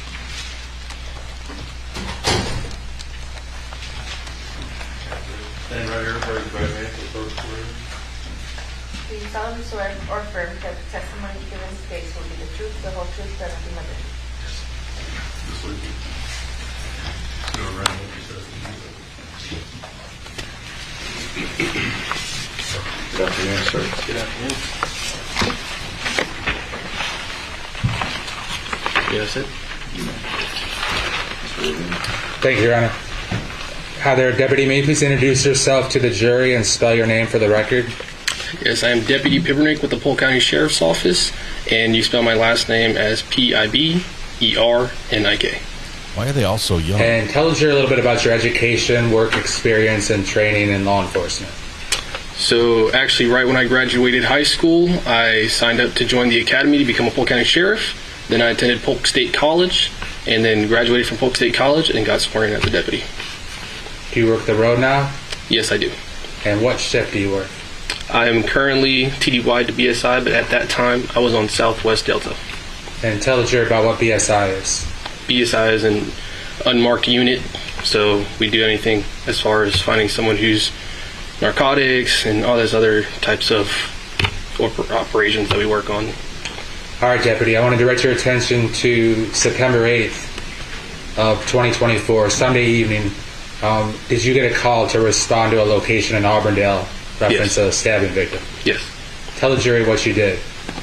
So I received a call, which is a signal 50 from EMS, which means we have to go make sure the scene is clear before we can enter. At this time, me and my partner, Deputy Walker, were arriving on scene. We entered the scene, and at that point is when we saw Collin Griffith over his mother trying to attempt to do CPR. Now, do you see the person that you referenced as Collin Griffith in the courtroom today? Yes. Could you point to him and say something that he's wearing for our record? Yes. He's wearing a gray jacket.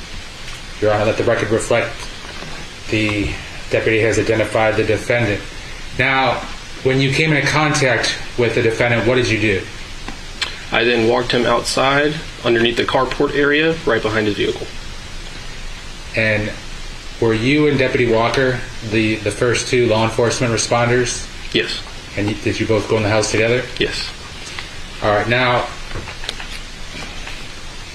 when you first entered the house, what did you notice about the house, if anything, inside? As I walked into the house, I immediately began to clear the house as my partner walked up to Collin Griffith. And then after clearing the house is when I walked back into the living room area, made it known that it was clear, and that is when my partner advised me to take Collin Griffith outside. Did you notice the ear pod on the ground in the family room? At that point, I did not. Did you notice it at any point? After, yes. Now, when you were outside with the defendant, or interacting with the defendant, how would you describe his demeanor? When I first walked him outside, he was a little bit frantic. Seemed like something was definitely going on, and then as he began to explain what happened is when he became very calm. His demeanor completely changed. Was that... Okay. Now, when he was talking to you, where did that take place? Outside, underneath the carport next to his vehicle.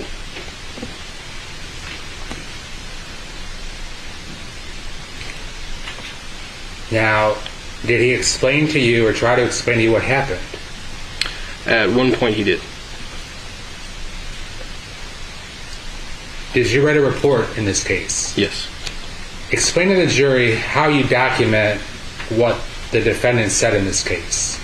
At the time on scene, I was documenting what he was saying by writing it on my notepad that I carry on me all the time. So in this particular case, is it a fair statement you did not take like a tape statement? Is that correct? I did not. Now, is it important to you to get the words that he was saying accurate to then generate a report? Yes. And what was it that the defendant told you? May I refer to my report? You may.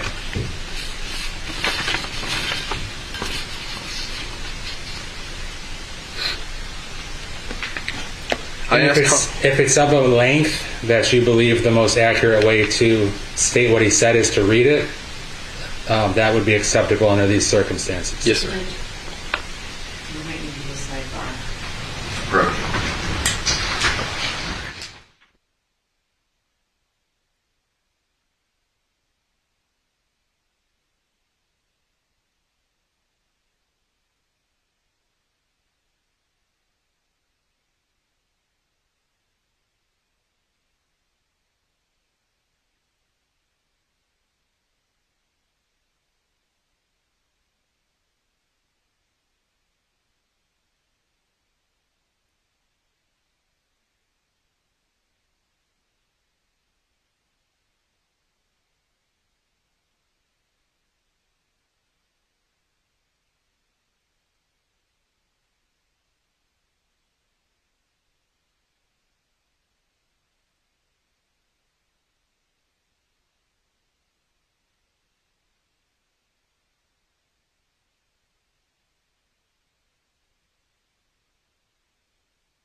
We're just waiting here. Hang on.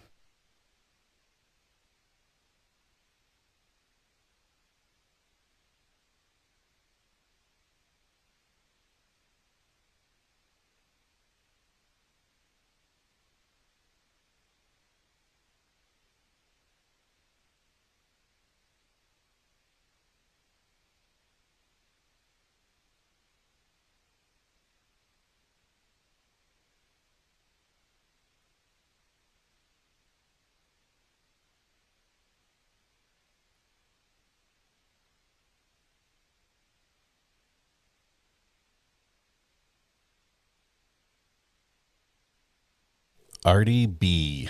Artie B. Thank you, Red Pen.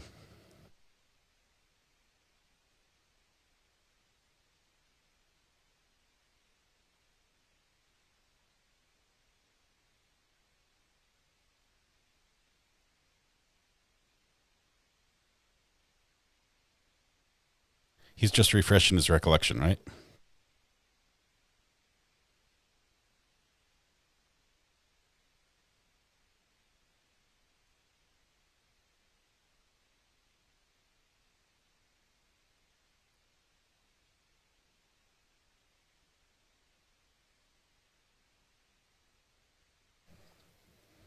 What's he reading then? What's he looking down and reading?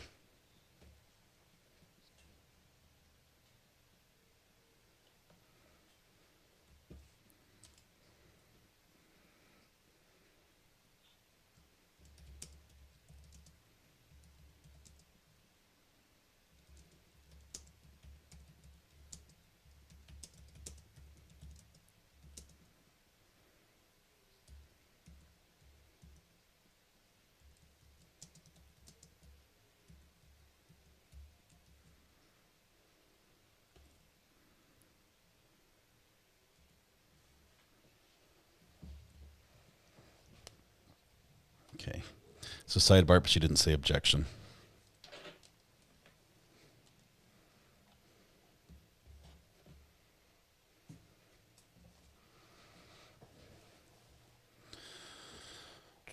There's sidebar. I'm just chilling, chillaxing. I didn't hear him say he shot his dad. So.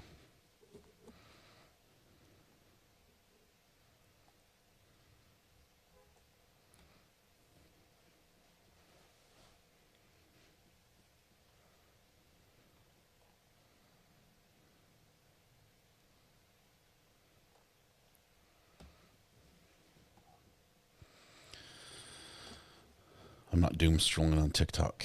I don't have TikTok. I don't have the inside scoop either. I wish I did.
Okay, trying to get a chat going back and forth with somebody else.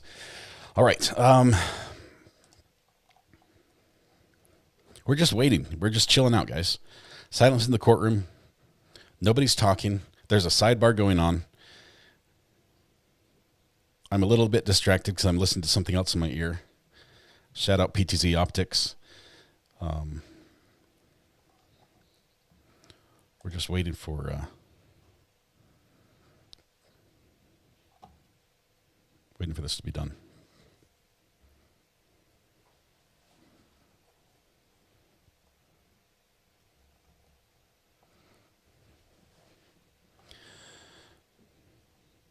Okay, so while they wait, I don't know what's taking so long. I don't know what's taking so long.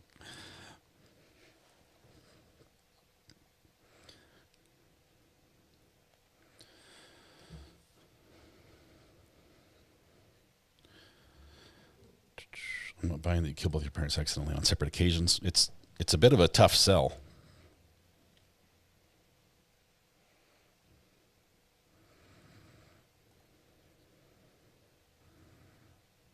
But they're arguing about the Miranda rights and asking the kid what happened.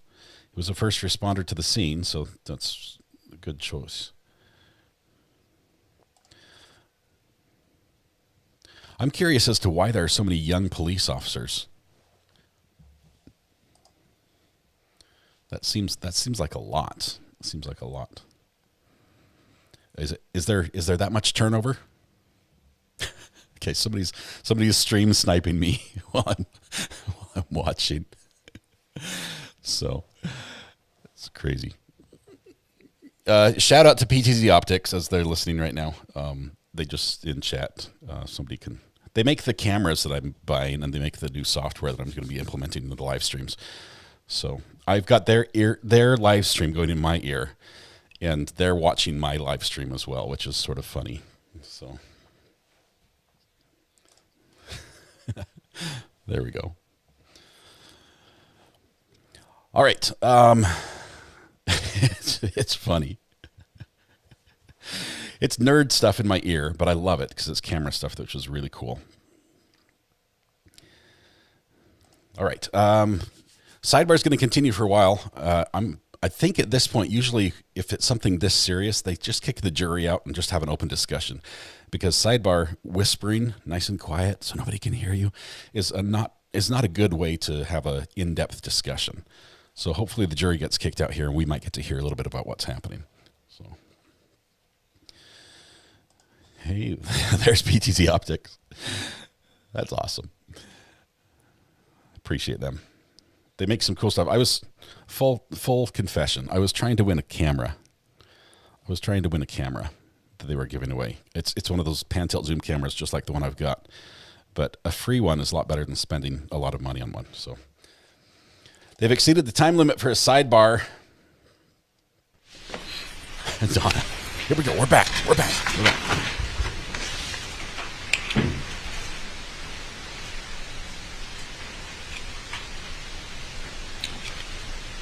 Now, Deputy, did you interact with the defendant at all inside of the squad car, or were you just interacting with the defendant outside? I interacted with him outside, and then once I sat with him in the vehicle, yes, there was an interaction. And was that Deputy Walker's car? Yes.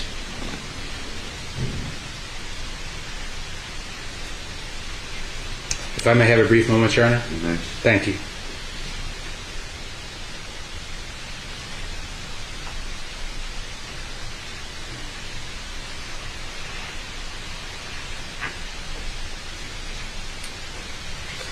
Did the defendant give to you two different statements to you? Yes. Ooh. I have no further questions, Your Honor. Two different statements on scene. That's terrible.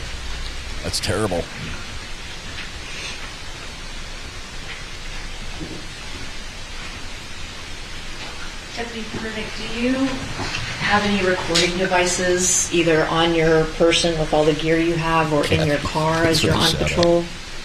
No, ma'am, other than just the telephone. So a cell phone? Yes, ma'am. But that can record things, right? Yes, ma'am. And do you carry your cell phone on you? Yes, ma'am. So you could record anything that you experience at a scene, right? If you weren't, say, clearing it and making sure people were safe. You could have whipped out. So, for instance, in an interaction with Collin, you could have recorded that. Yes, ma'am. But you didn't. I did not. Redirect. You could have pulled your cell phone out. Is the witness released? He is, Your Honor. Yes. Thank you. Thank you.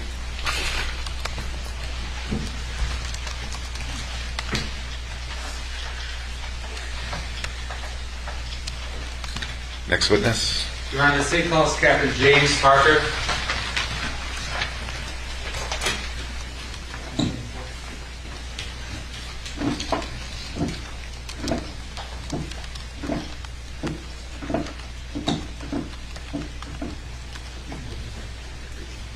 Who's next? Who's next?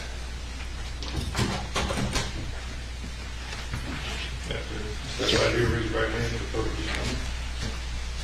Do you solemnly swear or affirm that the testimony you give in this case will be the truth, the whole truth, and nothing but the truth? Okay. If he's in junior high still. No, he's older. He's older. That's what you stepped over. Good afternoon. Good afternoon. All right. Good afternoon, Captain Parker. May you please introduce yourself to the jury? I'm Captain James Parker. I work for Polk County Fire Rescue. Being a captain at PCFR, what are your responsibilities? I oversee the daily operations and duties of Station 39, which is off of East Main Street for Polk County Fire Rescue, meaning the engine into rescue companies that run medical calls and fires in that area. Tell the jury about your education and training and experience. General high school education, and then you proceed on to a fire academy, which you are completed from that with fire standards. Then proceed on to first responder EMT, which are semester-long programs, a year of paramedic, and then subsequent classes in driver engineer school, as well as fire officer 1, which is another 5 or 6 courses, to which you can then test and get certified to be a captain. To attain the rank of captain, did you have to come up through the ranks and work the different positions? Yes, sir, that's correct. And how many years have you been on the job? With Polk County Fire Rescue, this will be year 11 for me. All right. Now, Captain Parker, during your time in your position, not necessarily just as a captain, but just in your career, have you had the opportunity to respond to many different scenes where somebody has been injured? Yes, sir. On average, about 2,000 calls a year. During those many, many calls, have you ever seen a victim that has been stabbed, that had a stab wound? There's been quite a few. I'm not sure as to how many.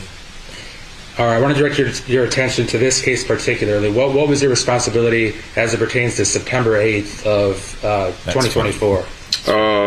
My crew and myself were dispatched to a call. It was dispatched as an assault call, which is a generic code out for something that was put in through dispatch.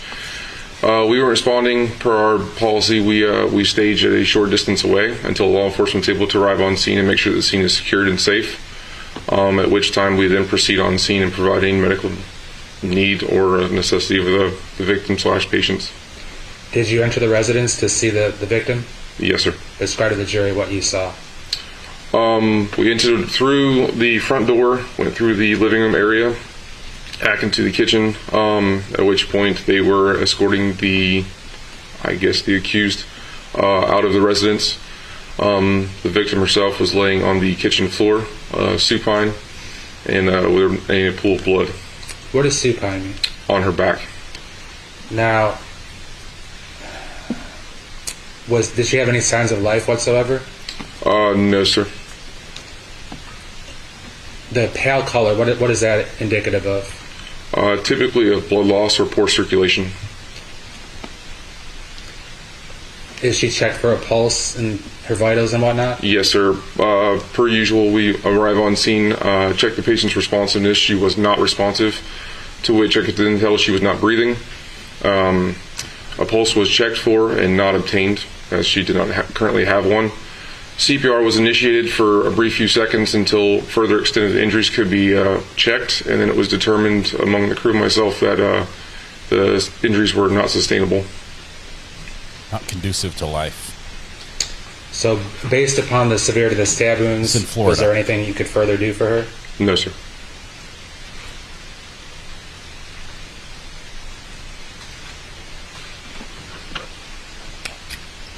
Now, what can you tell the jury about what you saw pertaining to the stab wound? The stab wound itself did not seem to be very wide. It was kind of narrow in size. Upon further inspection after starting the CPR, it was obvious that every time I did a compression, there was air that was coming through the wound itself. So it was obviously pretty deep. It looked like a lot of the vasculature and the stuff inside of the wound itself was very obvious and could be seen. And that they had cut major areas such as the arteries. Okay. What was the terminology you used? The vascular? Vasculature, yes, sir. What does that mean? Meaning the tissue and stuff surrounding. So the inside of her neck was apparent. You could actually see what was inside? Yes, sir.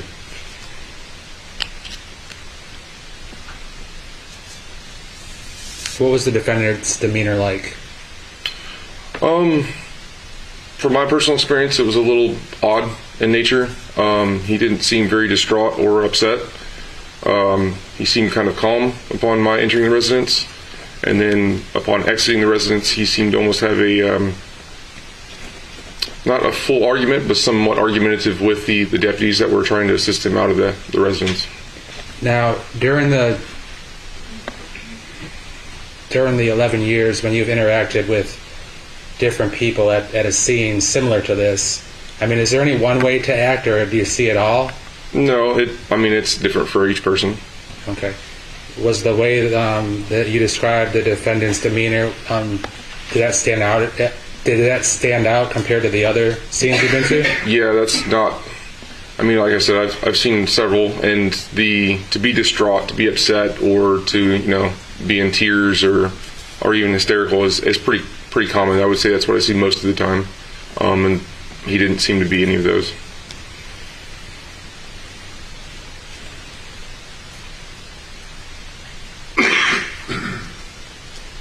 All right, Captain Parker, I don't have any further questions for you. Thank you. Cross? Yes. Yes on the cross. Captain Parker, do you have any psychological training? No, ma'am, I do not. You did say that there is no one right way for somebody to act after they've been through either a fight or a traumatic experience, right? I did say that. So you cannot say what was going on inside of Collin's mind or heart when you saw him, can you? No, ma'am, I didn't say what was going on inside of him. And you have no idea what he's been through in his life and what coping mechanisms he has devised or that he has had to come up with to survive those things, do you? No, ma'am, I've never met him before this. Okay. And you have no idea what happened in that kitchen before you arrived, do you? No, ma'am, I cannot speculate as to that. Thank you. Read your out.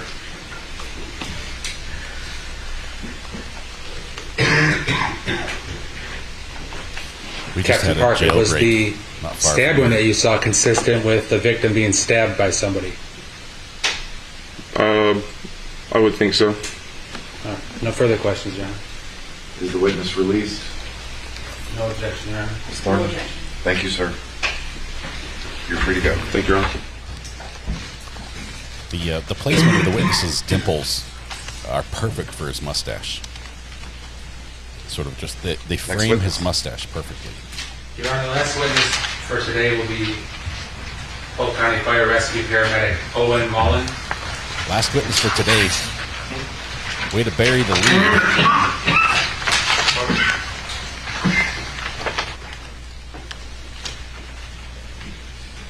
This trial is going very quickly. I'm thinking just a few days. What did they say? A 3-day trial, do you think? Firefighters have mustaches because it doubles as like a heat sensor. If the mustache hairs start to curl up, you're too close to the fire. I do.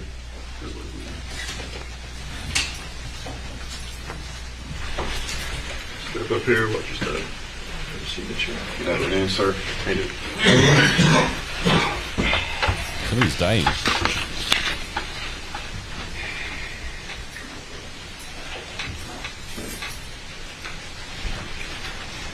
All right. Could you please introduce yourself to the jury? My name is Owen Mullen, O-W-E-N-M-U-L-L-E-N. I'm a firefighter paramedic for Polk County Fire Rescue. Tell the jury about your training and experience. Well, went to high So school. I started in New York State in about 2017, 2018 as a firefighter EMT. I became a paramedic in 2021. I moved here in 2022. Fire Chief Griffith, 2023. I've worked at Polk County Fire Rescue since I moved here. And in your current position, what are your responsibilities? So on my career, I'm the lead paramedic. I work on the ambulance, so I make patient care decisions. And was that what you were working September 8th of last year? Yes. Tell the jury about how you responded to the crime scene in this case. We were dispatched to, I believe, an assault call. While we were responding to there, we got information on our dispatch that the patient had gotten an injury to her neck. She was bleeding, and she was not conscious. And the dispatch was giving the caller life-saving instructions. And then we were going to stage in the area for a police to secure the scene. Did you have an opportunity to actually go inside the house? Yeah, once the deputies cleared the scene, we went in and I found the patient in the kitchen. What did you notice about the patient? She was lying face up. She had a wound in her neck. It was narrow and very deep, and she was no longer bleeding. She was not conscious. And from the very deep wound, did you have any further thoughts about the nature of the wound? You could see all the way back to her neck very easily. You could see her vasculature, her muscle tissue were obviously visible, and that type of injury is incompatible with life. It's something that happened. If it were to happen on a did surgery you have an opportunity table, to observe the you might not defendant's survive. demeanor on scene? I did not directly interact with him, but when I did notice him, he was outside talking with the deputies. He did not appear upset, and he was almost kind of annoyed with their questioning of him.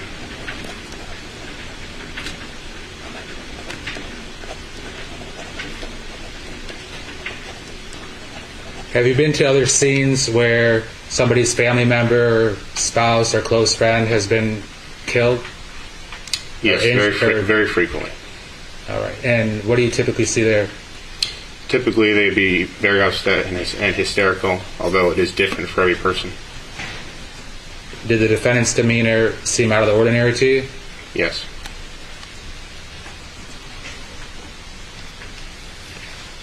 Everyone saw it the same. Were you the one that eventually declared the victim officially deceased? Yes. And at what time was that? I believe at 18:27. That being 6:27 p.m. Is that correct? Yes. Now, is that? I understand that's the official time you write down, but is it a fair statement that she could have been dead? Obviously, before that time. That's just when you declared her dead. Yes, that time is when we called on the radio, and I declared her deceased. What happens but if her actual time of death could have been before that. Okay, gotcha. Do you they don't need to declare a time of death if you arrive to a scene like a day or two after somebody's been dead?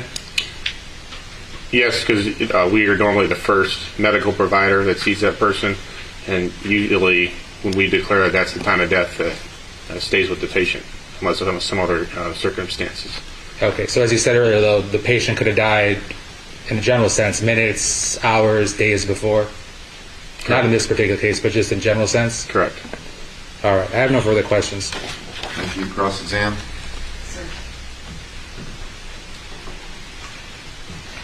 Mr. Mullen, how many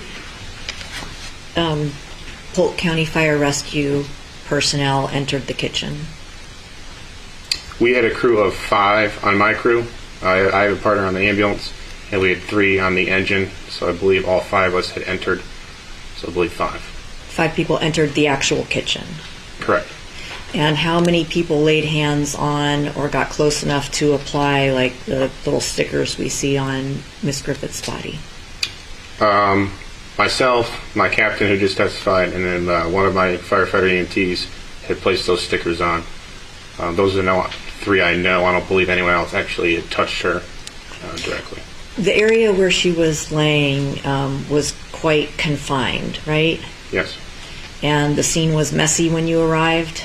Yes. As far as blood? Yes.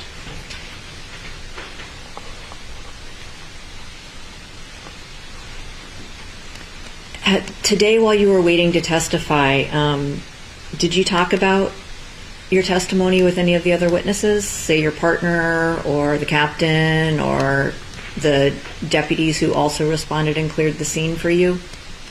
Not exactly. You're just making conversation. Didn't talk about this case at all? We talked about the case, but not what we were going to say. Okay.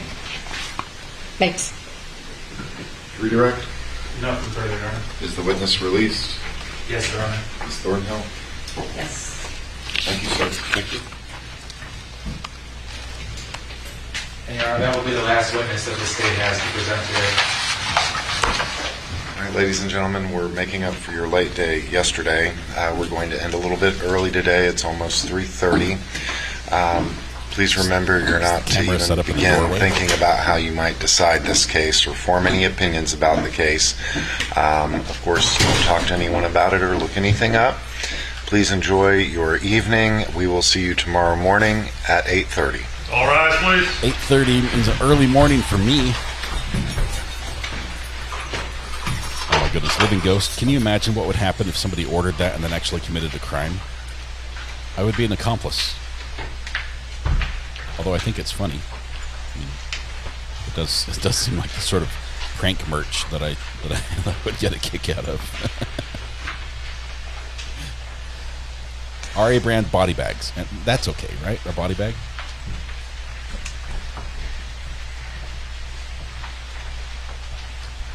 Peter says we can sell it in my true crime gift restaurant gift shop.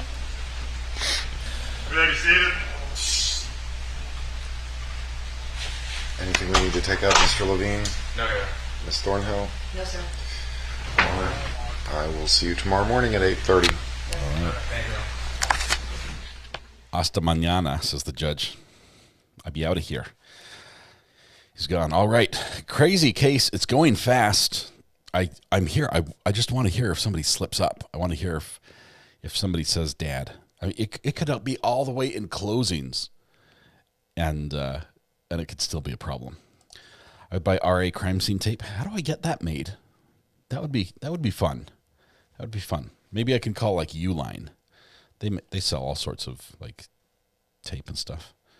Call it a large duffel, body size duffel. If it was body bags, that's more a government contract. Hey, we could start. You guys could invest in my government contracts. No, I think I'm pretty close to getting the SEC violation there. You can't say that. Plus, that runs a little too close to the last case we watched. So early. Troy, yeah, I know. You've got a lot earlier, being on the other side of the country. Let's see. Watched a few things about this on YouTube this morning. Interestingly, no mention of mom's age or any issues between them other than his behavior. So interested to hear evidence of life at home. Lizzie, from what we've heard from defense, it wasn't good. I mean, in a way that I'm saying, hey, mom, that's not good. It sounds like there was there can be a reasonable argument made to say there was abuse. So are we investing in federal contracts? Yeah, sure. What did the attorney say that made the judge call for a break? They reprimanded her. What happened? We had testimony about the defendant had been not taken into custody, but detained, was not under arrest, had not been read his Miranda rights, and the police officer's like, so you like video games? He's like, yeah, I do. What kind do you play? Oh, I like strategy games. That testimony came into court. And defense was like, you didn't read the rights. You read him his rights. You didn't, advise him that anything he said can and will be used against him in court. And he's like, well, I didn't feel to because it was just normal conversation. Well, the judge rules that everything's fine because, I think the state just went over and reiterated on direct that everything was fine because it wasn't interrogation. It wasn't questioning.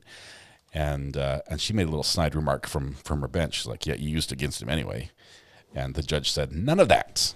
None of that. That's not appropriate in front of the jury. Save it for closing. As seen on RA, I would totally buy RA Soul Cups. Evidence collection bags, the kits. We could do that, but that's the problem is that's like specific to one case, and I would rather not do a single case, like evidence for a single case, or merch for a single case. RA branded Ponzi schemes. That's a no thank you, sir. No thank you. Defense was victim blaming. Defense made mom sound overbearing. They did, and we'll see what the testimony is, because apparently there's even some body camera that caught some of this behavior where mom would make the defendant like jog in place with weights held up over his head, and then there's something about whipping him with a belt. If all these are connected, that's called abuse. Okay, that's called abuse. But still, we're not sure what's true and what isn't yet.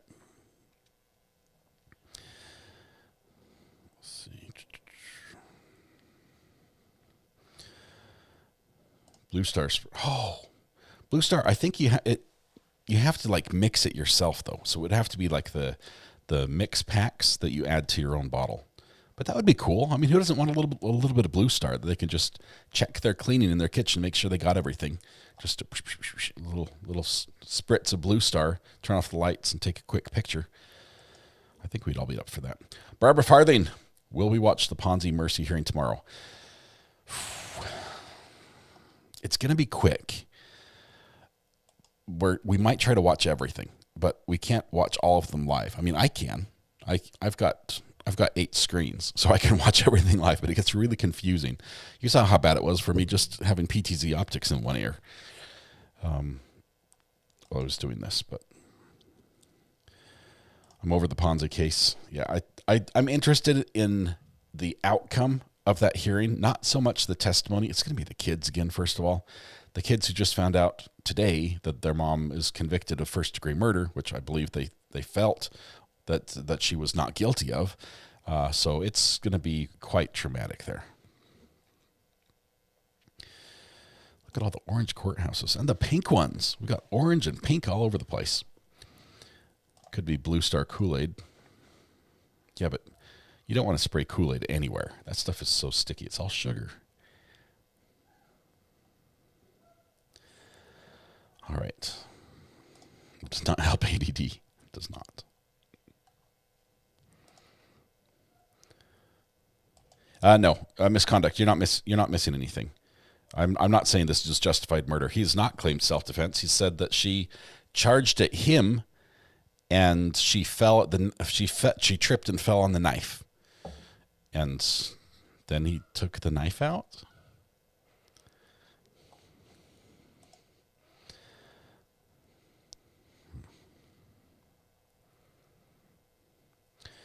I rescue dogs. Oh, you're so close to a pink courthouse. Almost time to shed prison orange. You've got 23 months in. Next month you get a pink one. It's beautiful.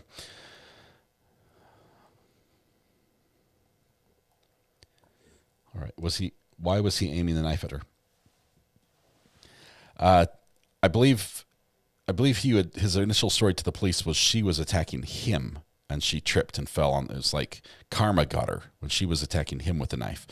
But how does that match with the neighbors? 2 neighbors independently watched him drag her into the house by her hair. Yeah.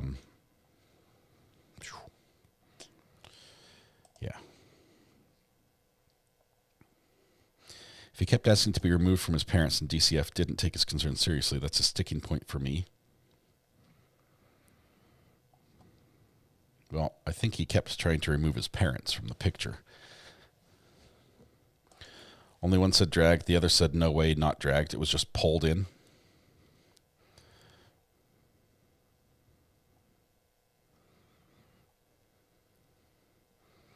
Was the knife in the front of the neck? No, I believe it was across the neck from the side. And this makes it even trickier.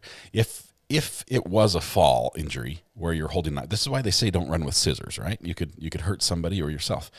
If this was a fall injury, you would have to be holding the knife most likely in an upright position. So that's what's going to be our weapon of choice here. Just 1 second. I'm looking around and I see knives, but I obviously can't use those for the demonstration. we're going to use the gavel. The blade is here on the top. Okay, it's dull enough that that can't show anything.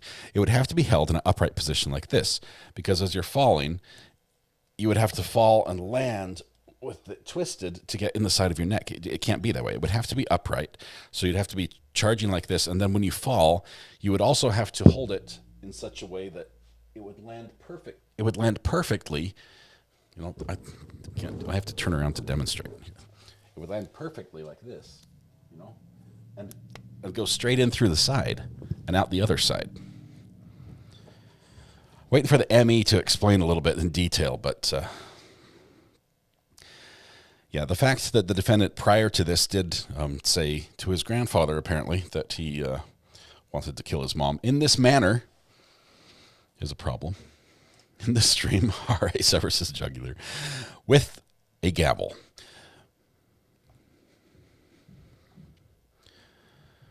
Let's see. No, I understand. It's a funny demo, but it makes it. I wouldn't say try to recreate this. Okay, first of all, don't recreate anything like that. But when you fall, as I have fallen many times, how do you fall? Do you tense up, or do you put your arms out? Do you try to catch yourself? Do you spread your arms out? That the act of falling is like a sort of thing. It's not a bring the knife up. You'd have to almost have your elbow tucked in perfectly. It just doesn't add up.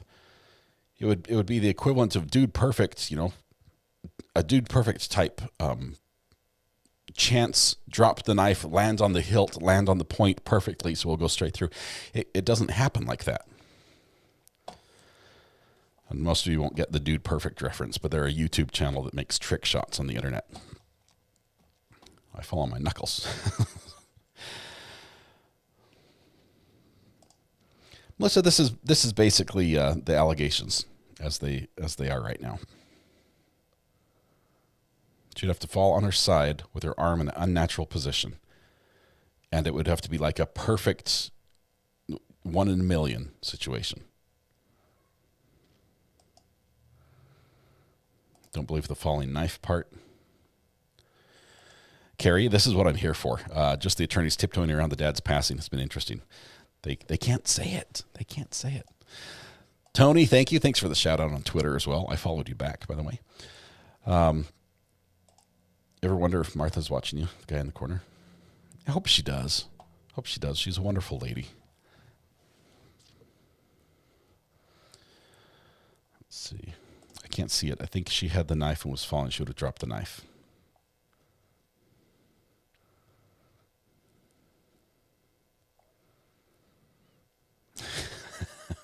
That's what I'm waiting for, Melissa. It's going to come out. It's going to come out.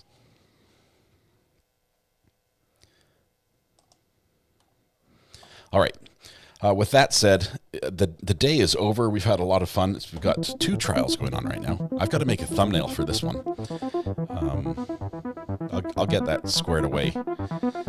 And if this trial happens quickly, we might be jumping over to another trial, which probably just started. And we'll catch up on that one as well. Plenty of court to watch and to talk about and discuss with y'all. Tonight when you go home, please hug the people you love, smile at someone, make their day just a little bit better, and please stay safe till we go live again tomorrow morning. 8:30 is the court time, which means I have to be up at 8:15, at least dressed and decent, because it's Thursday. So, Sloth Life, part 1 is the verdict watch of the previous trial. It was the same stream, the tail end. It sort of dovetailed together. Don't be late. Thursday is decent day. Friday is no pants Friday. Thursday is podcast day. I'm excited for that. We've got some good stories to talk about already coming up. So be good to each other. We'll see you guys in the morning.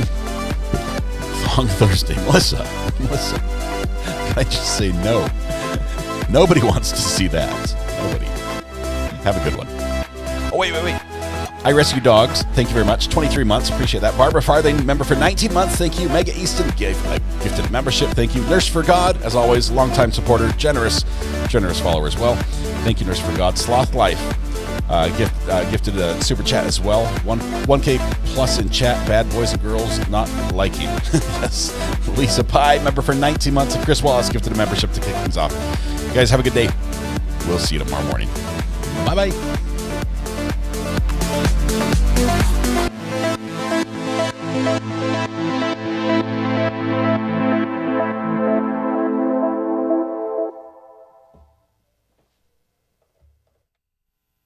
Because he's the guy.